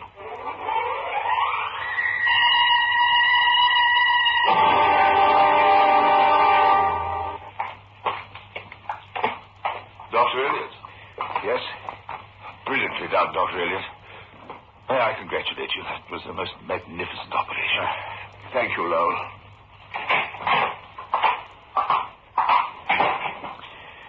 Yes, it was a brilliant and magnificent operation. But with that success, I know I cannot kill another person. I could not bring myself to kill the patient, try as hard as I would. No, I know now that I must. That it must be her, Marion, who dies at my hand. There could be no one else. There could be no other answer. I must write my name at the end of her lifeline. Accidents, emergency, death all around me. And yet hers is the death that must come at my hands. This is what must be. Calling Dr. Peters. Calling Dr. Peters. Please come to surgery B immediately. Accident, emergency case. Calling Dr. Peters. Calling Dr. Elliot. Calling Dr. Elliot. Please call in surgery C. Calling Dr. Elliot. Oh, let me alone, not again, not another. Dr. Elliot. Calling Dr. Elliot. Urgent in surgery C. Hello, operator. Yes, sir? Get me surgery C. Going through, Doctor. Hello? Dr. Elliot speaking. I can't be disturbed. I've just completed the most difficult operation, and I'm frightfully tired. But this is very serious, Doctor. I don't care how serious it is. But, Doctor, it's your wife. My wife? What's happened? She was brought into the hospital just as you were leaving the operating room. She and Mr. Carl Cherney were in a terrible automobile accident. Some of them are in the emergency ward now. What was the diagnosis? Both with severe internal injuries. Immediate surgery has been ordered. Dr. Peters has already begun operating Mr. Cherney. Doctor Lowell says imperative that you operate on your wife. But I can't. Don't you understand? My hands. My name at the end. What are you saying, Doctor? All right. Prepare the patient. I will operate. I must.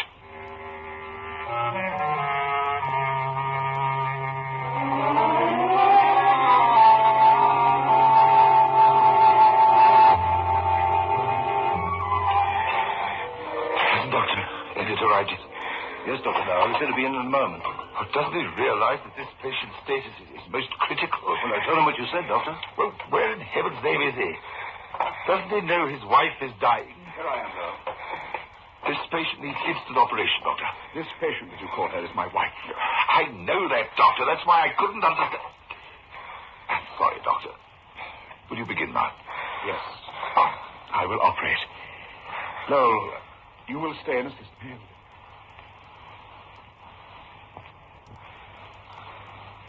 Scalpel, nurse.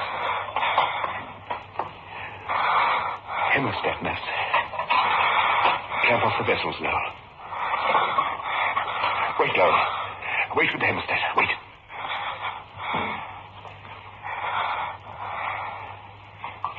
Dr. Elliot, the bleeding is profuse. Lowell, I said wait. I tell you what to do. Dr. Elliot, the patient's pulse is beginning to fall rapidly. Dr. Elliot, quiet. I'm in charge here. I see death at your hands, Dr. Elliot. Death at your hands. Dr. Elliot, the patient's blood pressure is taking a serious fall. At the end of my lifeline, your name, John. Your name at the end of my lifeline. Dr. Elliot? Doctor, hadn't you better use the ligatures? This patient will require transfusion unless that bleeding is stopped. No, Lowell. No ligatures yet. It's all right. It's quite all right. What could it mean, John? Your name written at the end of my lifeline. I understand what it means, Marion. The patient's pulse is very faint, Doctor, almost imperceptible. I see death at your hands. Death at your hands, Dr. Elliot. Death at your hands. Dr. Elliot. Dr. Elliot, what are you doing standing there staring? I can't do it. I can't. No, take over. I can't go on with this operation. But you must. You can't stop now, Dr. Elliot. Look at me. I'm trembling all over. My hands are shaking. I can't control them. You've got to pull yourself together. It's impossible. No, I can't do it. I tell you, you've got to complete this operation. If I go on, I'll kill her. Do you understand? I'll kill her now. You've got to take over alone. You've got to. Listen to me, Dr. Elliot. There's only one surgeon in the world who can successfully complete this operation. And that man is you. No, I can't. I won't touch her again. Dr. Elliot, look at me. I've seen your work before. I know what you're made of. I understand the tension that grips your throat, that tightens your fingers. Remember, Doctor, this woman is not only your wife, she's also your patient. Yes, all right. Yes, she's my patient. Remember, Doctor, the woman is bleeding to death under your hands. You and you alone can save this patient. Shall I clamp off the vessels, Dr. Elliot? The vessels. Yes. Clamp off the vessels. That bleeding must be stopped. Nurse. Suture, nurse. Sponge. Cut off the anesthesia. Suture. Sponge, nurse.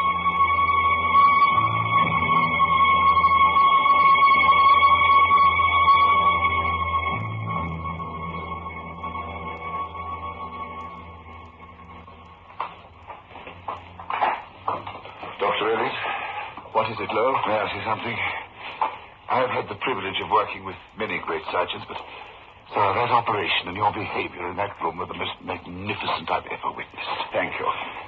I didn't know how true it was that you were the only surgeon in the world who could have pulled through that, but after that grueling operation earlier this afternoon, then the tremendous strain of hearing of your wife's accident, it was no wonder you were overwrought during the operation on your wife. It was absolutely... Let's not speak of it anymore. Do you mind, Lowell? Sorry, Dr. Elliot. Dr. Elliot? Dr. Elliot? Yes. What is it, Lowell? It's the patient, Mr. Cherney. What about Cherney? He was crushed horribly in the accident. Dr. Peters performed the emergency operation, but I'm afraid without success. He was too far gone for man's aid. Is he dead, Lowell? No, he's still conscious. He's got a few minutes left. He said he had to talk to you. Oh, I know it's asking a lot, but... Would you mind, Doctor? That's all right, Lowell. I'll be glad to see him. Where is he?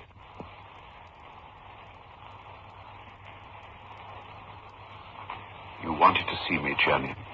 I haven't much time or much strength to speak. You know that I love Marion. I have always loved her. And last night, when I spoke to you, when I read your palm, I said I saw death at your hands. I hoped that would drive you to murder. I wanted you to kill, that Marion would be free to come to me, to be mine. But you said you saw my name at the end of Marion's lifeline. You knew I would understand. That meant her death at my hands. Why? I knew you would understand. I spoke to Marion after you left, after I read your palm. I told her I loved her, asked her to come away with me. She refused. She loves you, Elliot. You alone. I knew then that even if you killed and Marion were free, she would still be yours. I would never have her. I went mad, insanely jealous. I determined that if I could not have her, neither could you, nor anyone else. And when I saw your name at the end of her lifeline, I told her so. I knew you must understand the meaning of those words, that you would kill her. Then you did see my name at the end of her lifeline. It is true, then, that I must kill her. Am I to have no peace until I've killed her? No, Elliot. Your name is written at the end of her lifeline, but her lifeline is very long as yours. Both of you have a long life ahead of you. Together. But the death that is written in my hands, you saw it. The gypsy saw it. Death is written in my hands. You said so. Yes. Death is written in your hands. Death, the constant companion of the great surgeon. Death is with you always. Death at your elbow at every operation. Death stands by at every stroke of the surgeon's knife. Death is in every line of your hands. But you triumph, Dr. Elliot. You triumph over death. Yours are the hands of a great surgeon, a great healer, winning victory after victory over what it is your destiny to struggle against.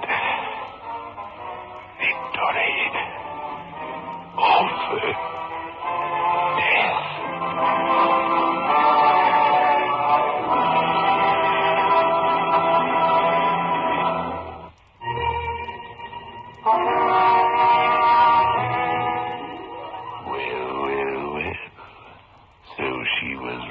After all, what was written in Dr. Elliott's hand came true.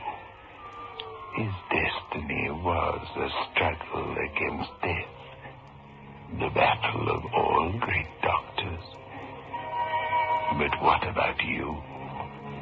What about your hand? What's written there? Do you know? Perhaps you better not.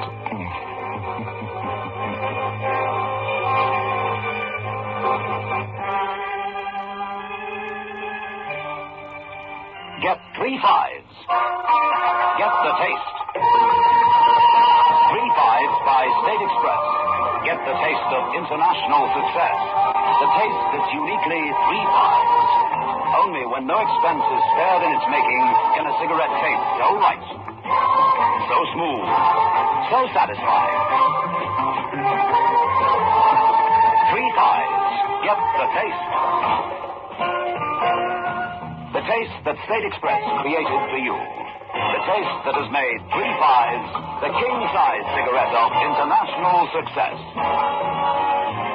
Get 3 5s. Get the taste.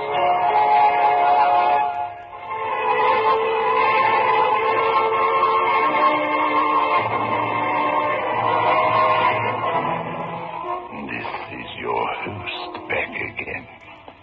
Just a reminder of our rendezvous next week. Where are we going? Through the creaking door, of course.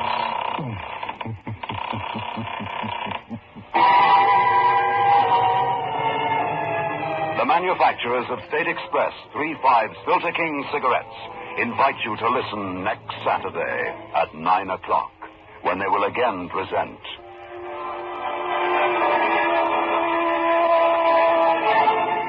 The Creaking Door.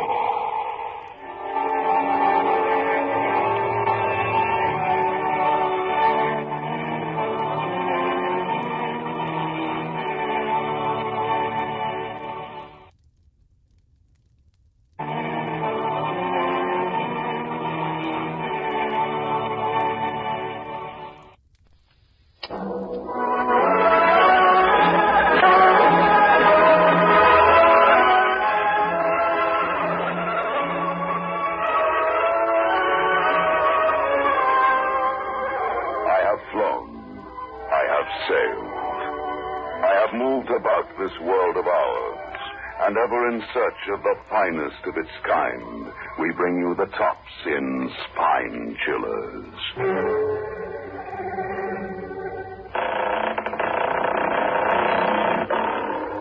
The Creaking Door.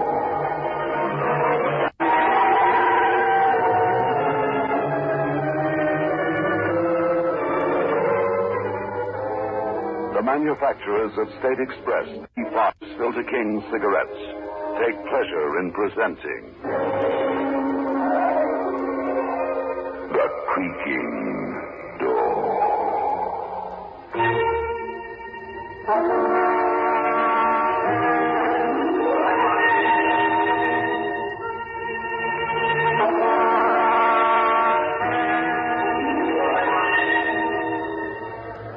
Good evening, friends of the Creaking Door. The Creaking Door is open. So do come in.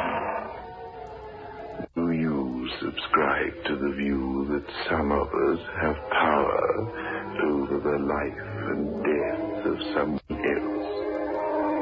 John does. He knows when people are going to die, and that can be most upsetting for all concerned.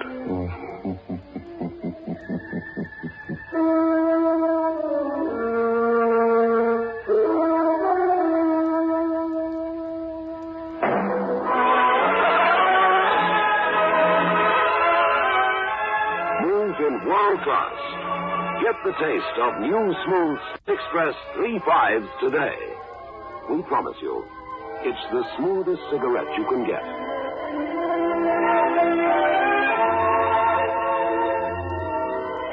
It's a blend that has been perfected after years of constant research by our master blenders, and the recent development of an entirely new process which gives you an even smoother 3-5 smoke.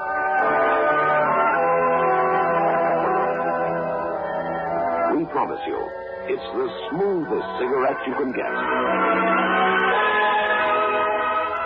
Move in world class. Get the taste of new, smooth State Express 3 5s today.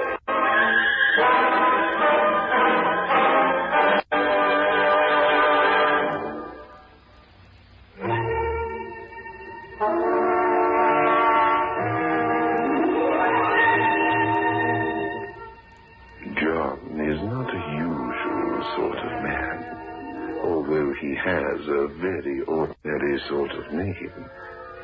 John Smith. What could be more ordinary than that? But he is a most unusual man, really. Take his blood group, for instance. His blood group is Group AB. Very rare indeed, as the doctor is pointing out to him. Only 2% of people belong to Group AB, Mr. Smith. I know my group is very rare. And this young girl is dying. She must have a transfusion as soon as possible, otherwise she will die. There's absolutely no doubt about that. But surely I'm not the only person with this type of blood in the area? No doubt there are other people, but we don't know everyone's blood group offhand, just like that. We depend, as you know, on blood donors. You're the only registered donor in this area. But there must be someone else. Believe me, Mr. Smith, there isn't. Anyway, giving a transfusion isn't anything to worry about. There's nothing to it. I've given blood before, I know that. Then you'll help us? You'll help the young girl? I can't. I can't go through that again. I won't. You've no right to ask me. Please, Mr. Smith, calm down. I'm asking isn't so terrible. Yes, it is. But you said yourself... You don't know what you're asking. I can't do it. Mr. Smith, unless young Beryl Rogers receives a transfusion of blood, type AB blood, she will most certainly die. There must be somebody else who can do it. Why pick on me? I've told you why, Mr. Smith. You're the only registered donor in the area. Well, then what about outside the area? What about blood banks?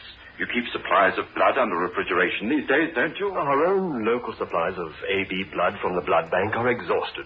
To find supplies elsewhere and fly them here would take too long. The girl would die.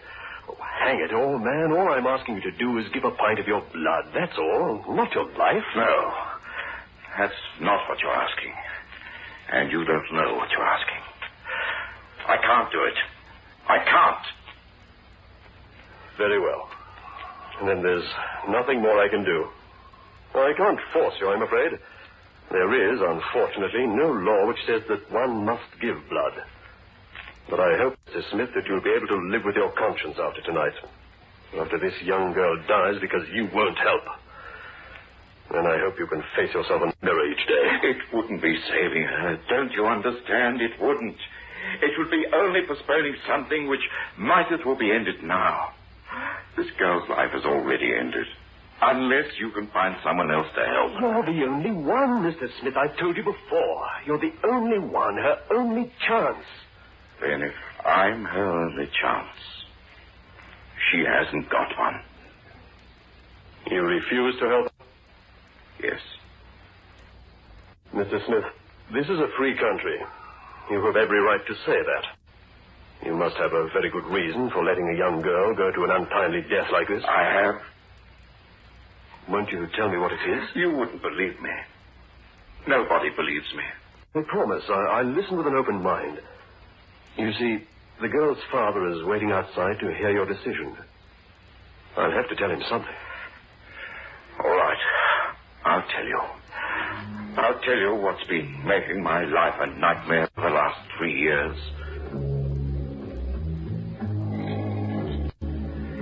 I first registered as a blood donor about 3.5 years ago.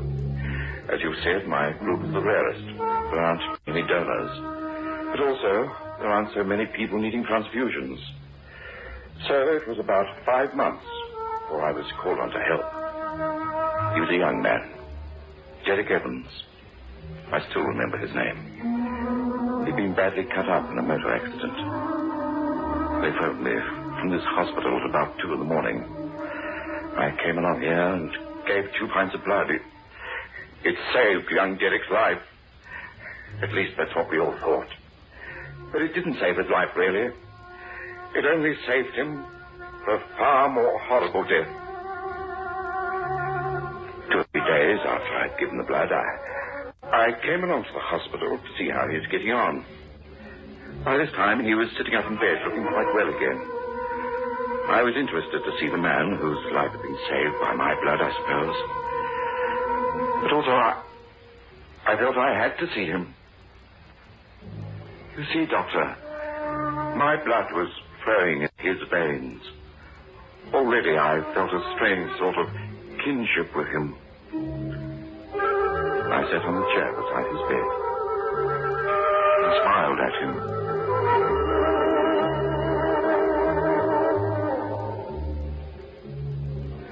Now, how are you feeling? Oh, fine, fine.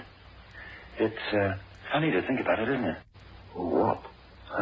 Well, that your blood is now flowing around my body, through my brain, and making me think and breathe. Yes. Yes, it is. Although I must confess, I don't feel any different.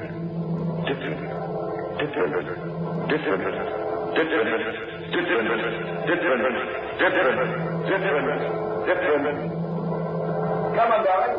Jill, come on. This car's quite solid. The march is well over the west. Wait. Help! I'm sinking. No, don't come here. Throw me away. Help! Jill, help! I'm in the quicksand. I'm sinking.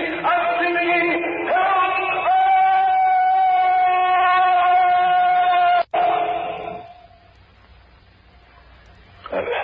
Mr. Smith, are you all right? What? Oh, good heavens. How terrible. Oh, what is it? What's the matter? You've gone quite pale. No, it's nothing. I'll be all right.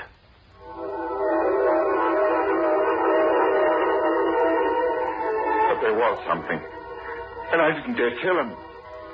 As he'd been speaking, suddenly into my mind's eye, there flashed a picture that had been frighteningly real. It wasn't as if I had imagined myself somewhere else or anything like that. I'd been completely aware that I was sitting in the hospital ward. But in the front of my consciousness, it flashed a picture of young Derek Evans and a girl walking beside him. He'd suddenly stepped into a quicksand, and as I watched, horrified, I'd seen him sucked down into the grass.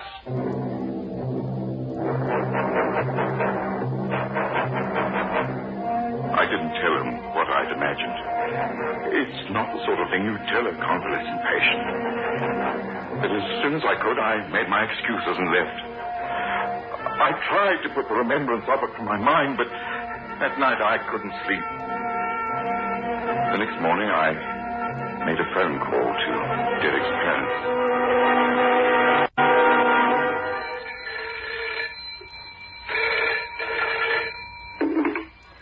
Hello? Mrs. Evans? Speaking. Who's this? My name isn't important. I wonder if you can tell me, has your son Derek got a girlfriend? My son's engaged to be married.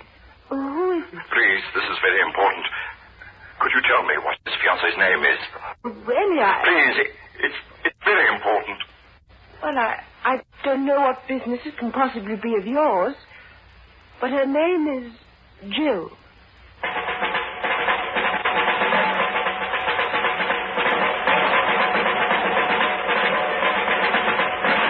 I'd somehow known, somewhere in the dark recesses of my mind, that was the name she was going to say.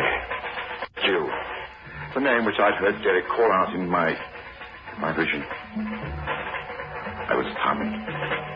For a long time, I walked about like a man in a daze.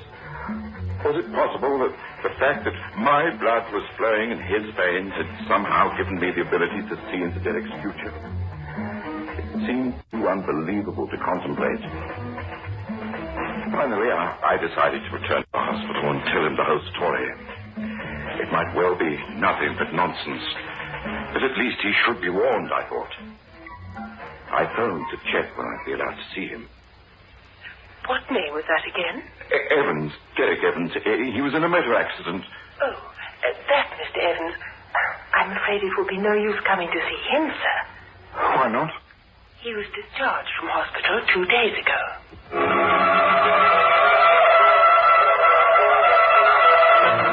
I phoned his home, of course. But his mother told me that he'd gone away for a week or so into the country to convalesce. She must have been a little suspicious of me making odd phone calls by this time, because she refused to tell me if I could get in touch with him. But looking back, it wouldn't have been any good anyway. At the time, I told myself that I was behaving hysterically over nothing, and tried to put the whole thing from my mind. I succeeded, too, up to a point. Until a couple of days later, I bought the evening paper as usual. And there it was, staring me in the face.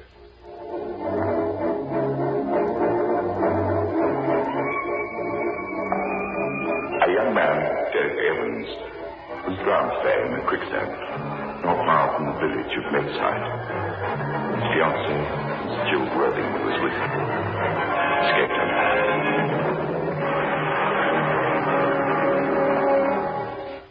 So now you see, Doctor, why I'm not going to give this young girl any of my blood. My blood is evil. It brings about death in the most horrible fashion. And worse than that, I know about it in advance.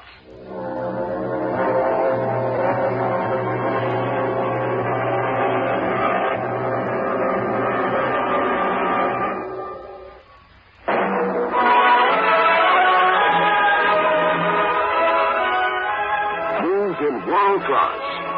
Get the taste of new smooth State Express 3/5s today. We promise you, it's the smoothest cigarette you can get.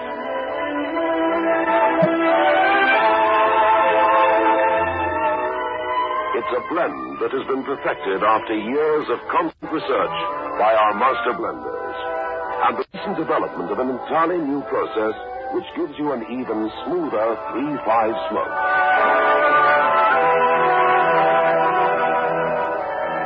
We promise you, it's the smoothest cigarette you can get. Move in world class. Get the taste of new, smooth State Express 3/5s today.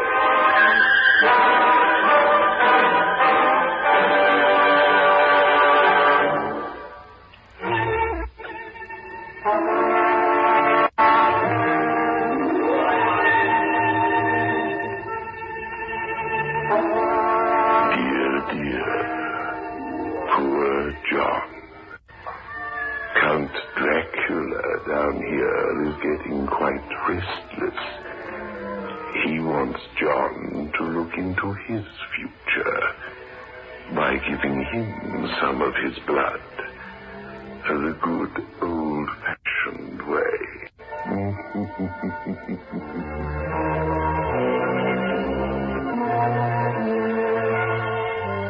Then you're quite adamant. Oh, for heaven's sake, why can't you leave me alone? You don't seem to understand what you're asking. I've told you it's happened 4 times in the past, and each time I've lived under a terrible shadow of doom until the person concerned has died. But look, if you believe what you say to be true, then one can take precautions. Take Derek Evans, for instance. He could have been prevented from going away into the country. The tragedy could have been avoided. I said that with Rose Warwick. But at least in her case, I was sure that my vision couldn't possibly come true. What happened? Rose was a cripple. I gave her blood, saved her life. Then I saw her quite clearly in my mind's eye. She was screaming for help, and there was ice all round her and ice skating. The more I thought about it, the more impossible it was. She couldn't even walk, let alone skate.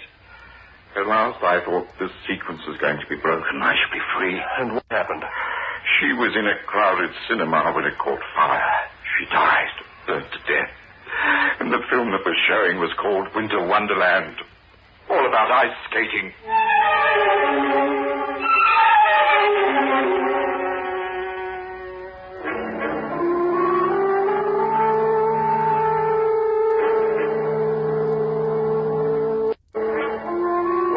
Well, what? Are you going to save my daughter's life, or are you going to let her die? I can't do it, Mr. Rogers. Maybe your daughter Beryl will live without my assistance. That's quite impossible. And we only have about 15 minutes left at the outside. I can't do it. You're a monster, that's what you are. A monster. Now listen to me, Mr. Smith. I promise you one thing. If you don't help my little girl and she dies, I'll kill you. All right. All right, what's the use? You don't want to understand, either of you. I'll do it. Good. But I'm warning you. I won't be saving your daughter's life, Mr. Rogers. I'll just be keeping her alive so that she can die in a much more horrible fashion.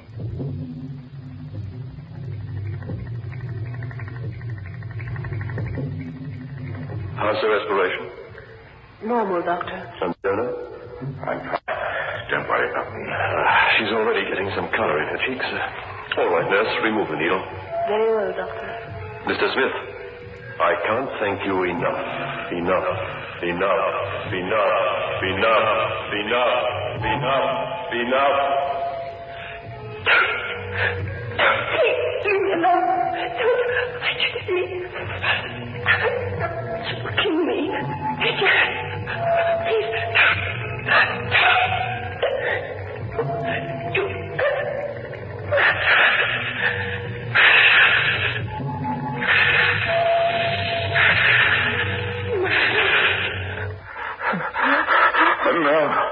No.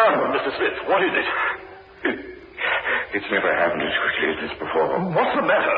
As the nurse was removing the needle from her arm, I saw it. What did you see? The man was standing with his back to me. I couldn't see his face, but hers.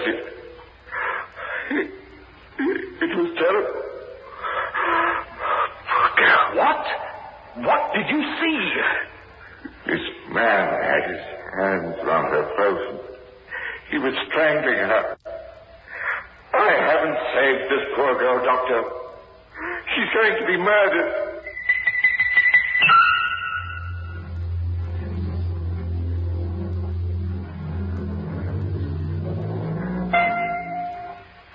Well, how are you feeling? I'm fine.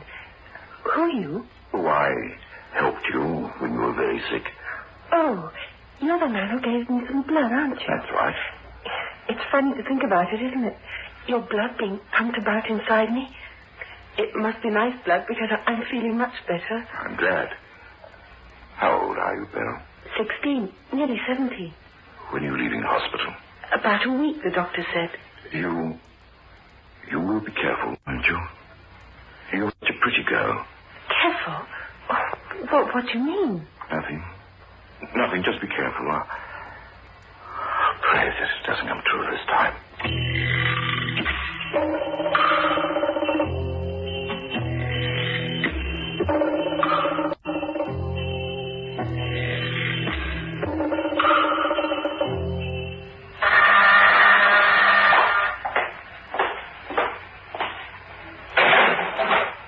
Hello, Beryl. well, aren't you going to ask me in? Oh, of course. Come in. How are you? I'm very, very well. Now, come in here. There's a fire. Thank you. Now, sit down. Tell me what you've been doing with yourself the last 4 months. You were very nice to me while I was in hospital. Oh, nonsense. It's just... You told me that if ever I was in trouble, if ever I needed any help... Also, there's nothing wrong, is there? Well, you met my father, didn't you? Yes, I did. How is he? He's dead. He died last month. Oh, I'm sorry. I don't know what to do. That's why I came to you. You see, I'm not quite 17 yet. Unless I have a respectable place to stay, well, they're going to put me in a home. That would be awful. That's why I came to you. You said if ever I got a job, I could pay for my keep. It wouldn't cost you anything. I haven't got any relatives or friends. My mother's been dead for years. I've tried to work out what I should do. You're the only person I could think of. Please, won't you help me? No, don't cry. Of course I'll help you. I've been thinking about you quite a lot these last 4 months. Keep an eye on you. Maybe this time I can make sure that that vision didn't come true.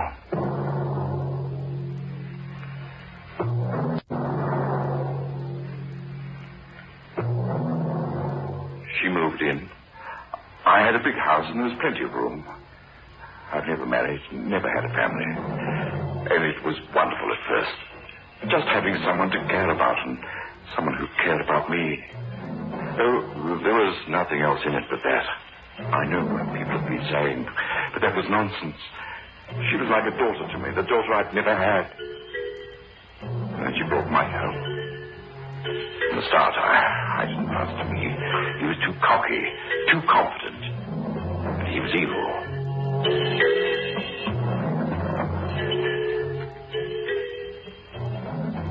Uncle John, This is Mike. Oh, pleased to meet you, I'm sure. How do you do? We're going out for a drive. Yes, of course. Well, don't be too late back, will you? Oh, don't worry, Mr. Smith. I'll bring her back safe and sound.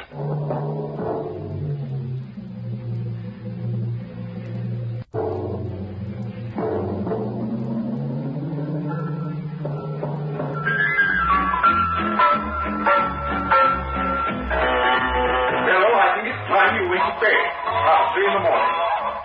Who's down there with you? It's only Mike. He's showing me some new dance steps. Well, I think it's time you went home. You must get some sleep. You'll never get out for work in the morning.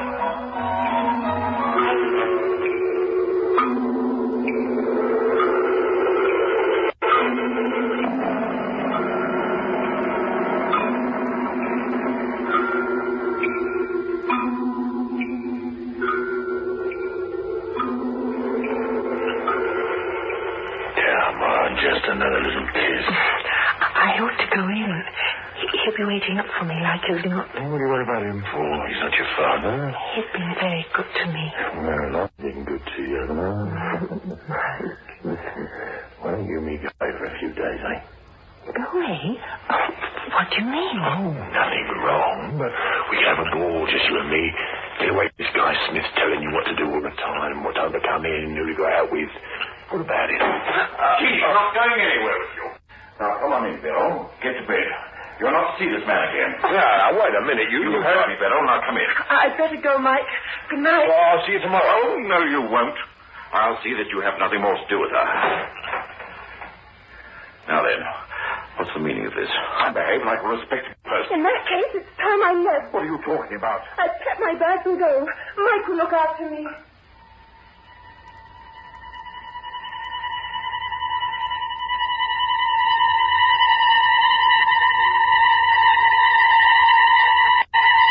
I should have let her go.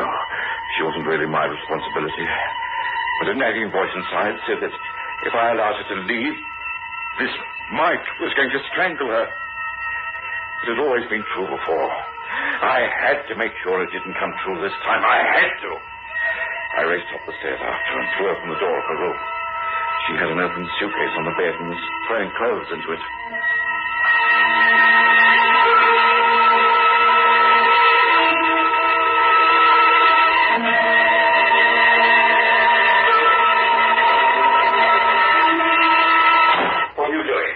I'm doing. Now leave me alone. You're not leaving. Yes, I am. And you can't stop me. I can't I?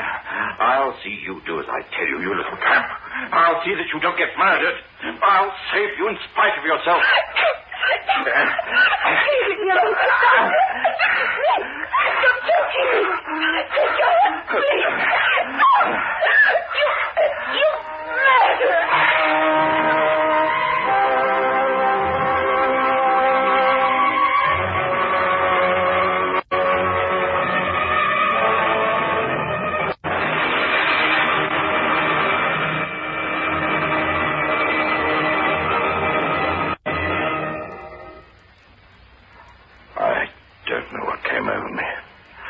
I must have seized her by the throat.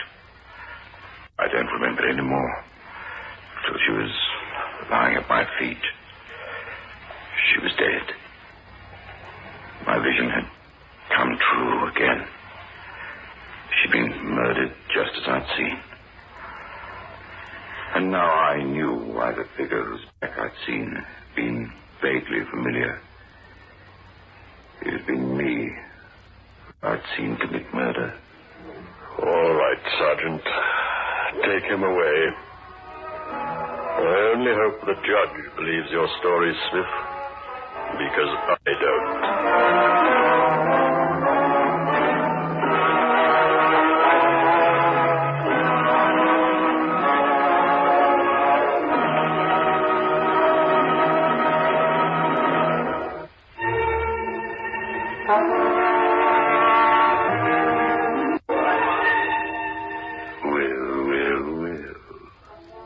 Policemen can be very suspicious at times, can't they?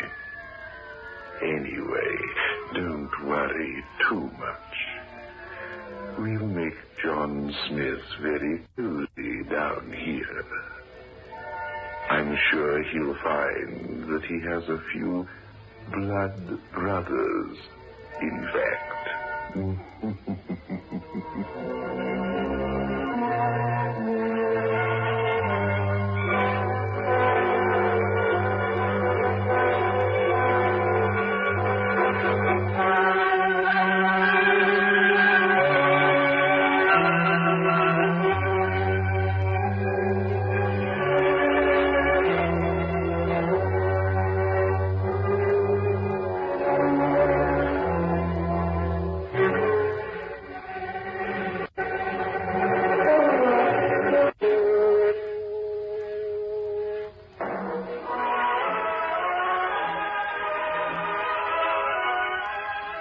In world class. Get the taste of new smooth State Express 3.5 today. We promise you, it's the smoothest cigarette you can get.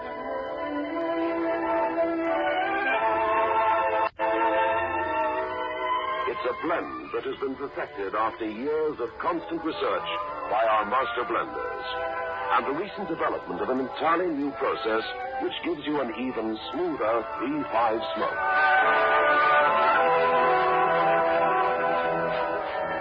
We promise you, it's the smoothest cigarette you can get. Move in world class.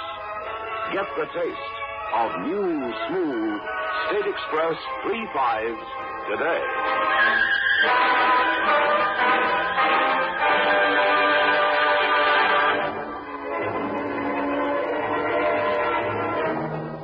This is your host back again. Just a reminder of our rendezvous next week. Where are we going?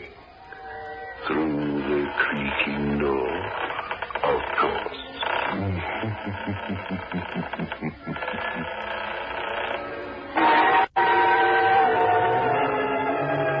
The manufacturers of State Express 3.5 Filter King cigarettes invite you to listen next Saturday at 9 o'clock, when they will again present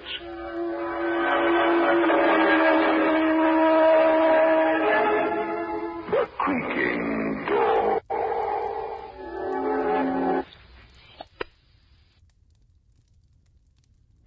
The Creaking Door.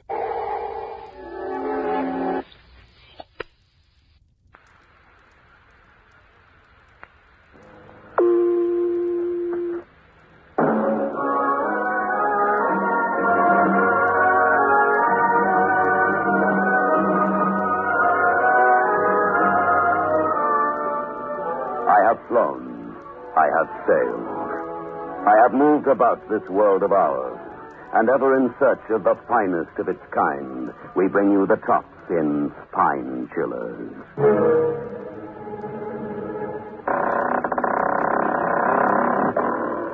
The Creaking Door.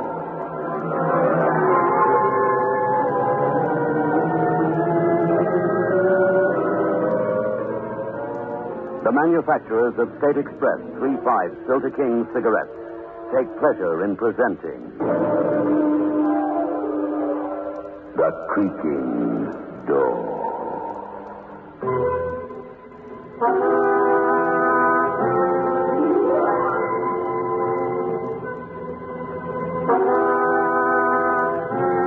Good evening, friends of the creaking door. The creaking door is open, so do come in. Feeling the cold a little? Oh, don't worry, it's always warm here. We keep the fires going all the time. And you'd never guess what we use instead of coal.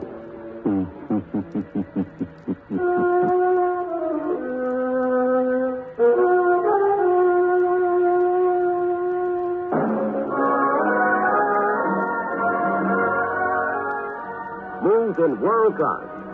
Get the taste of new smooth State Express 3.5s today. We promise you, it's the smoothest cigarette you can get.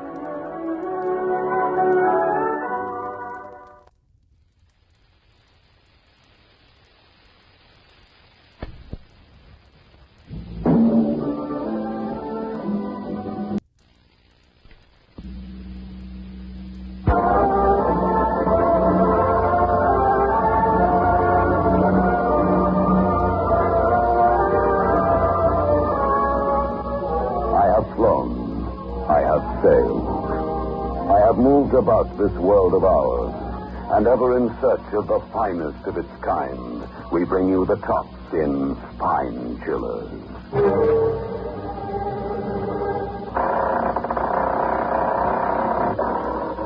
The Creaking Door.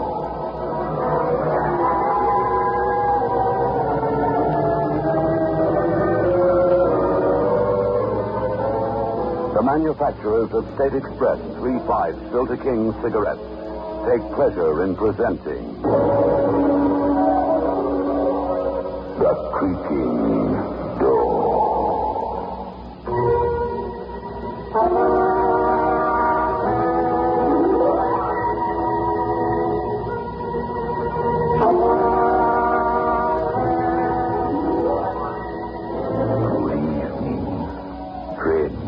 The creaking door. The creaking door is open. So do come in. Don't take any notice of the unearthly laughter. One of our friends has just discovered that he's happier dead.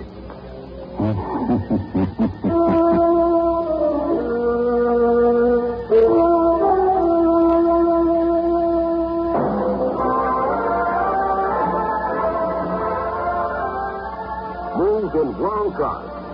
Get the taste of new smooth State Express 3/5 today. We promise you, it's the smoothest cigarette you can get.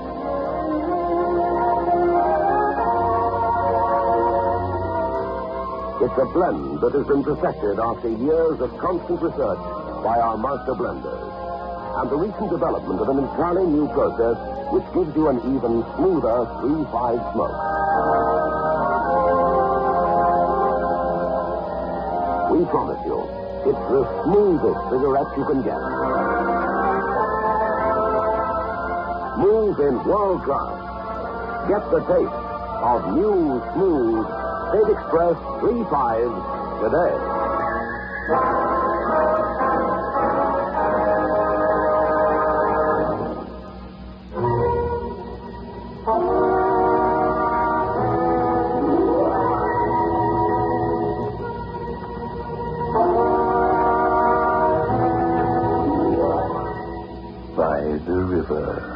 A man walks slowly up and down. Fog drifts across his face, and he coughs. He wears a flower in his buttonhole and carries a copy of a certain magazine. These are his recognition signals, for he is an espionage agent. Or to be blunt, a spy. And he is waiting.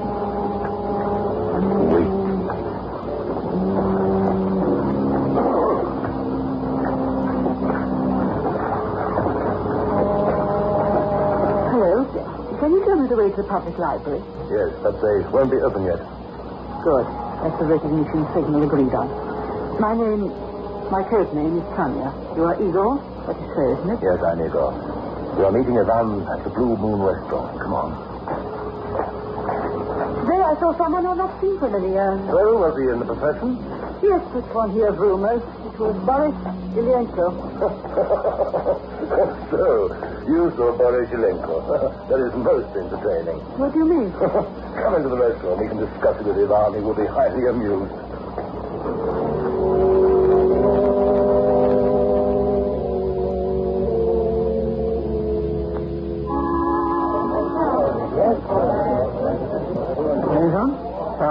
My dear, you look superb. Ivan, Tanya's just seen an old friend of yours. Guess who? Now, don't be foolish. Tell me immediately. One must keep up with one's friends. Boris Ilyenko. Oh, it's quite a while since I saw Boris. He was with me in East Berlin.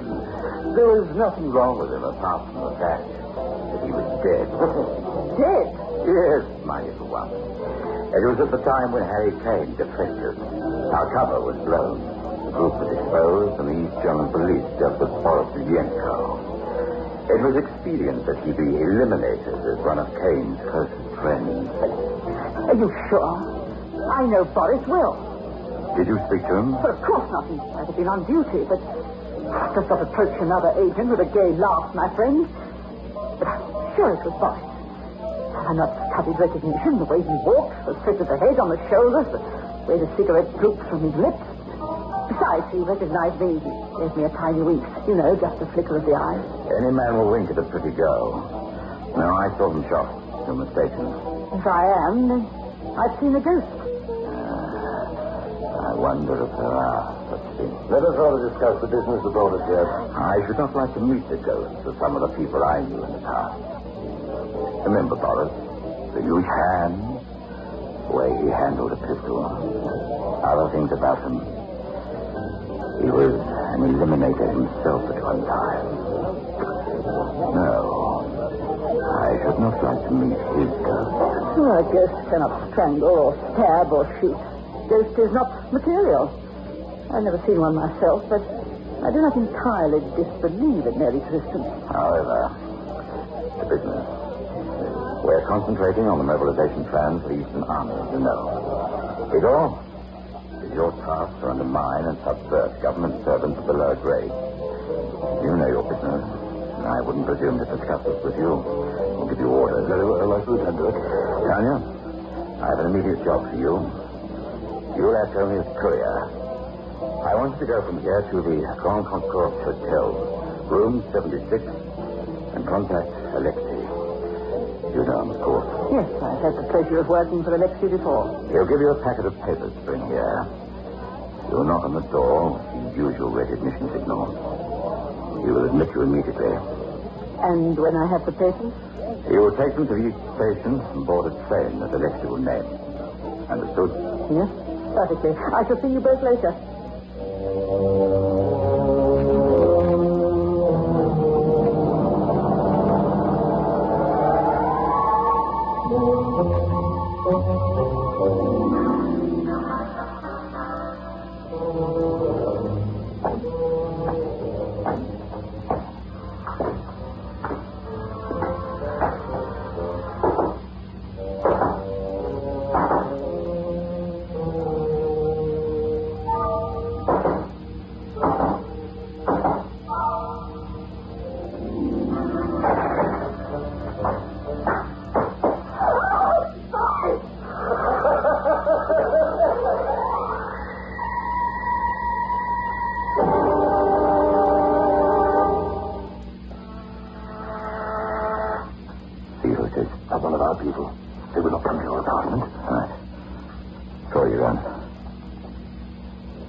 Open the door.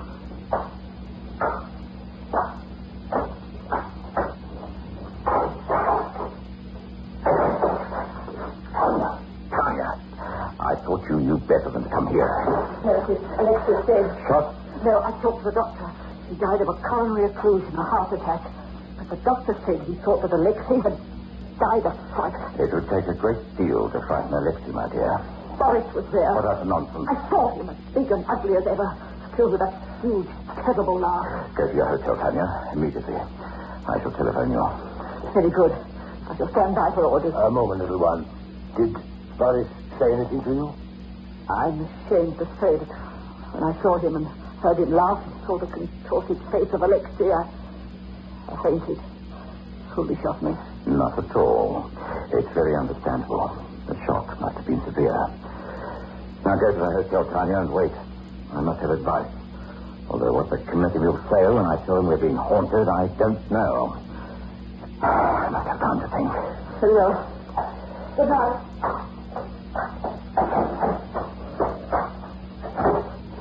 She knows nothing of our real purpose here, I hope. How could she? How indeed. But if she did, well, she's a loyal servant of the state, and she would inform us at once. And they would send an eliminator. You can know nothing, my good friend. How can I possibly contact headquarters and tell them we're being haunted by the ghost of a man I saw shot? They'd have me put in a lunatic asylum. Ivan, suppose it is Boris. Come back from the grave to claim his share. My dear fellow, what good would money be to a dead man? We can take the good American dollars and simply vanish in our various ways. And now that Alexei is dead, poor Alexei, it's so much more. I hope it's still there. Of course it is. Under the slab where I hid it. And it might be as well not to waste more time. Let's radio in our report tonight as usual. And take the train out this evening. That sounds a good idea. If Boris is haunting the city, I would feel happier somewhere else. Like Alexei, I too am capable of being frightened to death. Get the tickets. See you aren't followed. Tell no one. Not even Tanya. Agreed? Agreed. Of course, we put our necks in a noose, but what of that? We've been doing it long enough, a little enough. Now we take the risk for a life of luxury and ease. Think of it, Ivan. South America, here I come. No more spying, no more dirty work, just love and happiness and pretty girls. Ivan, what a wonderful prospect.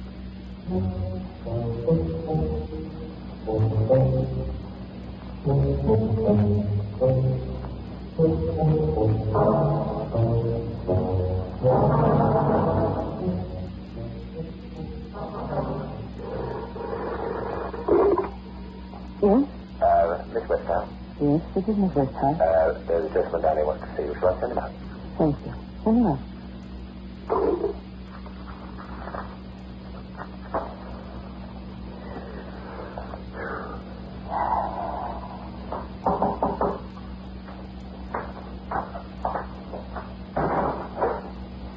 Hello, Tanya. I had to come. Standing orders, please do. What is it now? A social visit. May I sit down? If you're here, of course. Tanya, I'm in love with you. Love is a petty bourgeois emotion. Perhaps I'm at heart a petty bourgeois. Tanya, my dear, are you happy? I was only happy once, and that was in action in Hungary. You wear beautiful clothes and wear them well. Don't you enjoy that? Don't you love the perfumes and the furs and the feel of silken lining next to your skin? Is it part of your duty to get me to betray myself? You're wasting your time. How could you think that of me? Listen, wouldn't you like to live in the sun, where it's always warm and one can swim and laze on the beaches? What a dream for a man in our intelligence service. I feel I've done my share. One has never done one's share, Igor. Listen to me. I don't intend to defect. You must understand that. Just to vanish. Yes, I've done my share. My nerves aren't what they were. I'm not so hard or ruthless as one needs to be. And I love you, Tanya. My dear, it's a hopeless dream. Yes, I have dreamed it. Just to be one of the crowd. Not to carry a pistol in my handbag or play the two-faced game all the time. Not to be on the alert, to be able to live freely and... Yes. And to love freely. My dear, what a silly dream. For us and the machine we serve. Tanya, it isn't a dream. I can make it reality for both of us. Will you listen to me for a moment? Yes. Yes, I'll listen. But you may destroy us both.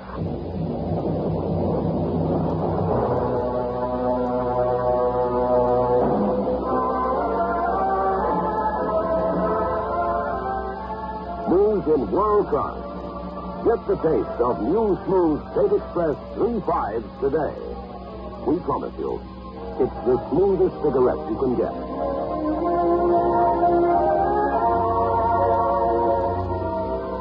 It's a blend that has been perfected after years of constant research by our master blenders. And the recent development of an entirely new process which gives you an even smoother 3.5 smoke.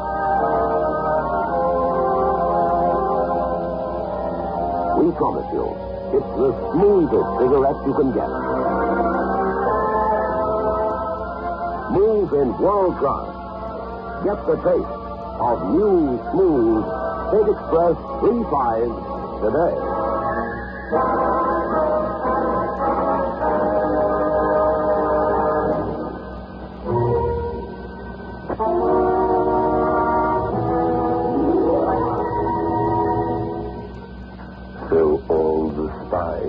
Double-crossing one another. Well, that seems ordinary enough. But I'm rather interested to meet Boris again. I'm sure we shall, you know.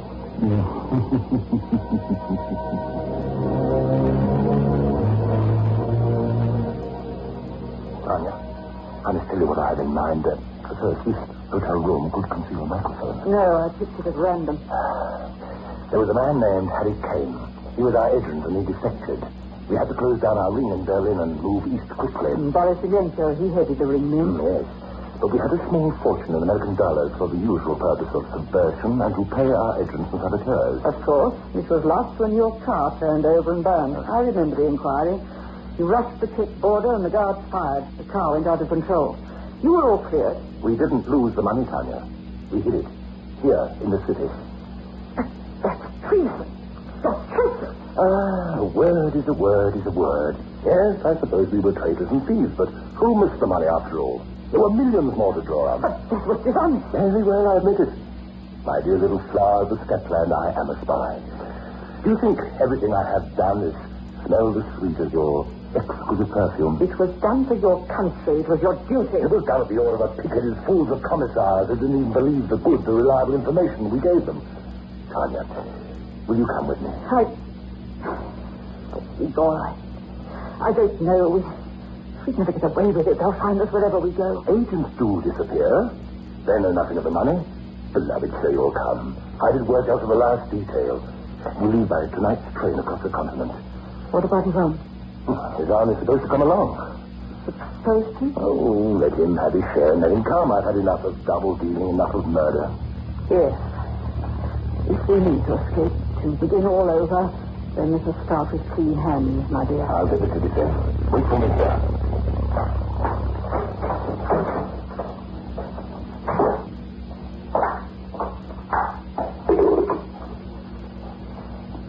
Switchboard. Give me a line, please. Very good, miss.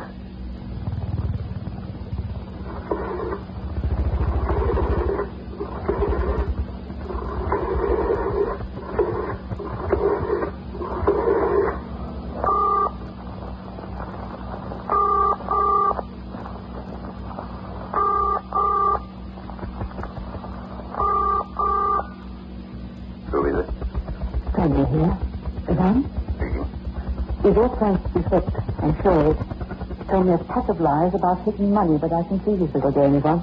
We must stop him. Of course. Did he try to implicate me in his clever little scheme? Yes, I should be quite frank. He indicated that you too were a traitor. Say no more over the telephone. Leave this to me. Very well.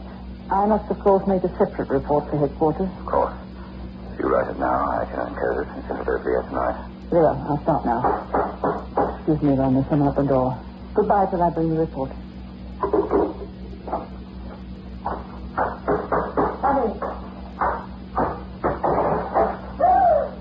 Do not scream, Tanya. It is only me, poor body, returned from the grave.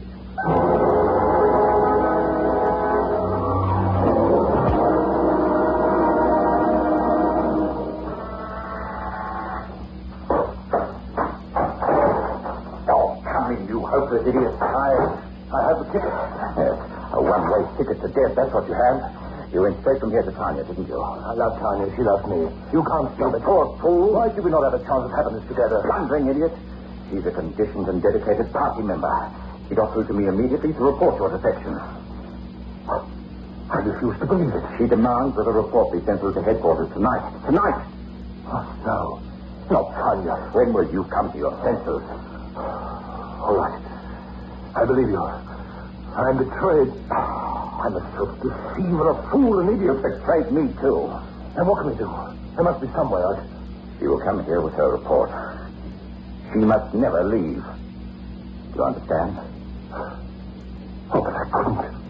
Ivan, say I'm a fool and worse, but I love this woman. I tell you, I love her. Then you must leave it to me, my friend. But first, we must get the money from where it's hidden. Must Tanya be eliminated? What do you think, my poor, demented friend? You've always had a weakness for pretty women, and I always warned you to be the death of you. If it must be, it must be. Take a woman like Tanya to South America is asking for trouble. Besides, can't you imagine the lovely senoritas that will be there? You have the ticket. Here, Ivan. Right. Give it to me. Right. That'll be safer. Anything you say, Ivan? Now for the money.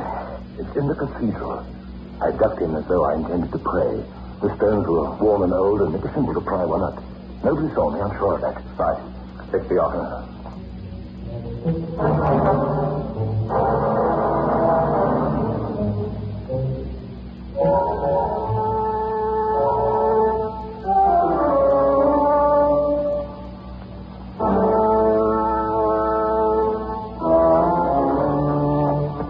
Come on, hurry up.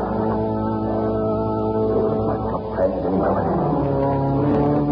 You had for a shot, didn't you? Hurry. We need the money now. You didn't know why.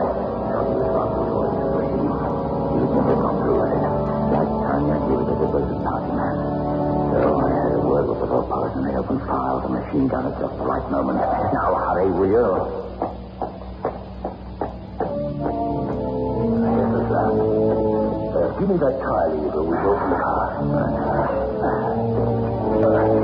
Give me a hand.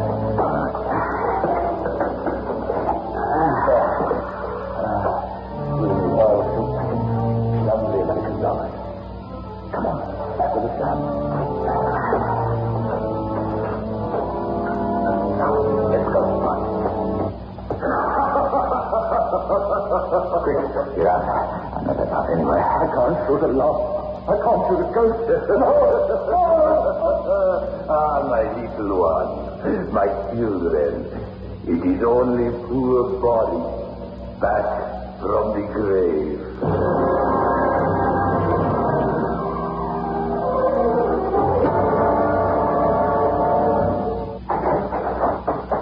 Right. Now we take nothing but the money. Put it in that suitcase. $1,000 bills. Ivan. What's that? I don't care. Bottles alive or dead doesn't frighten me anymore. Right, there you go. Stay here and keep the door locked. I shall attend to Tanya and return immediately. We can't wait any longer. Does it? Has to be. Well, of course you fool. Right, now stay here. Keep out of trouble.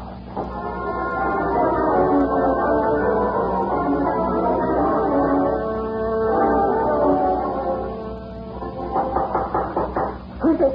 Ivan.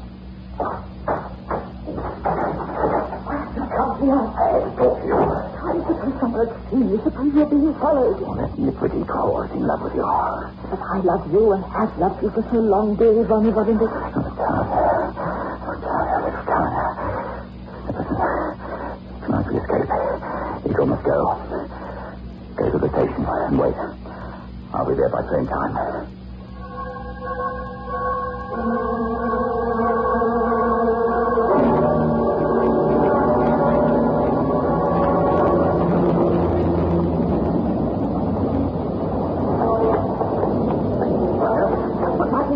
We have 5 minutes. Right. Take this boat train. You want to take it to the lead. Have the money? This is here. That poor falling door? I don't like to be found. Down the anyway. Yes. I didn't kill him. I didn't see him strangled. I did his face. Boris is alive. Boris is dead. I saw him shot. The machine gun doesn't make mistakes, I tell you. Come, let's board the train. Come on, darling.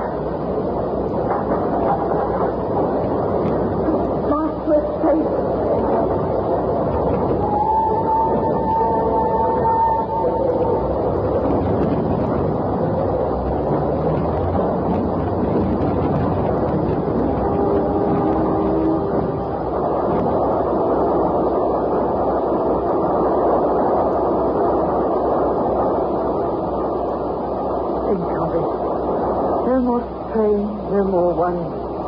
We're free, my darling, we're free. Yes, I can hardly believe it.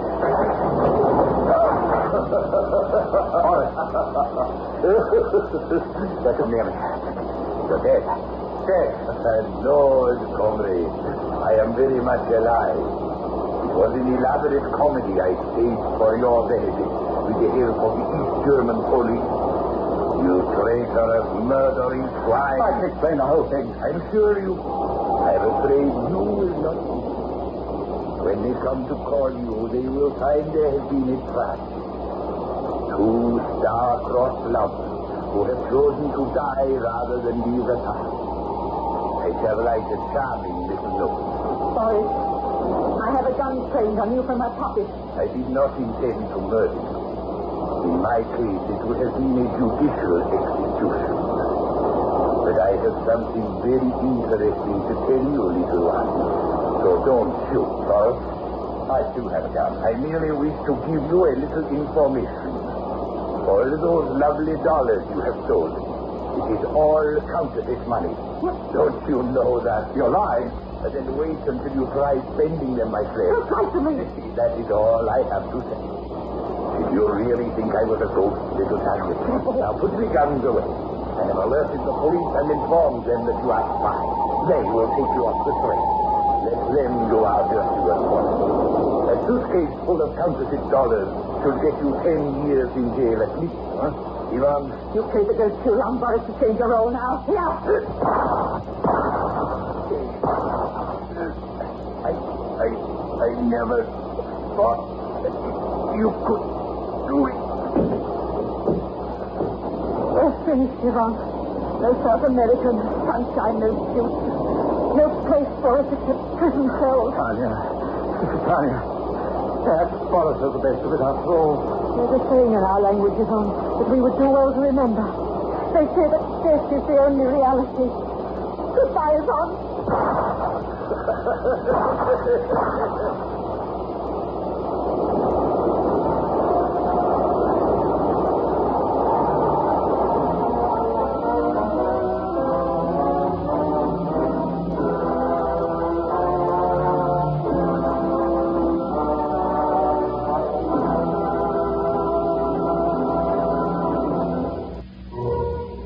Boris should never have pretended to be a ghost. It gets to be a habit. He is one of the gang, down here, behind the creaking door.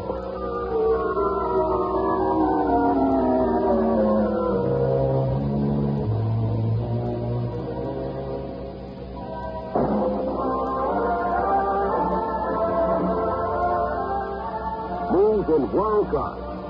Get the taste of new smooth State Express 3.5 today. We promise you, it's the smoothest cigarette you can get.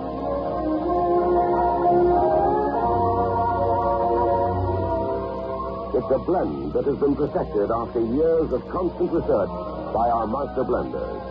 And the recent development of an entirely new process which gives you an even smoother 3.5 smoke. We promise you, it's the smoothest cigarette you can get. Smooth and world class. Get the taste of new, smooth State Express 3.5 today.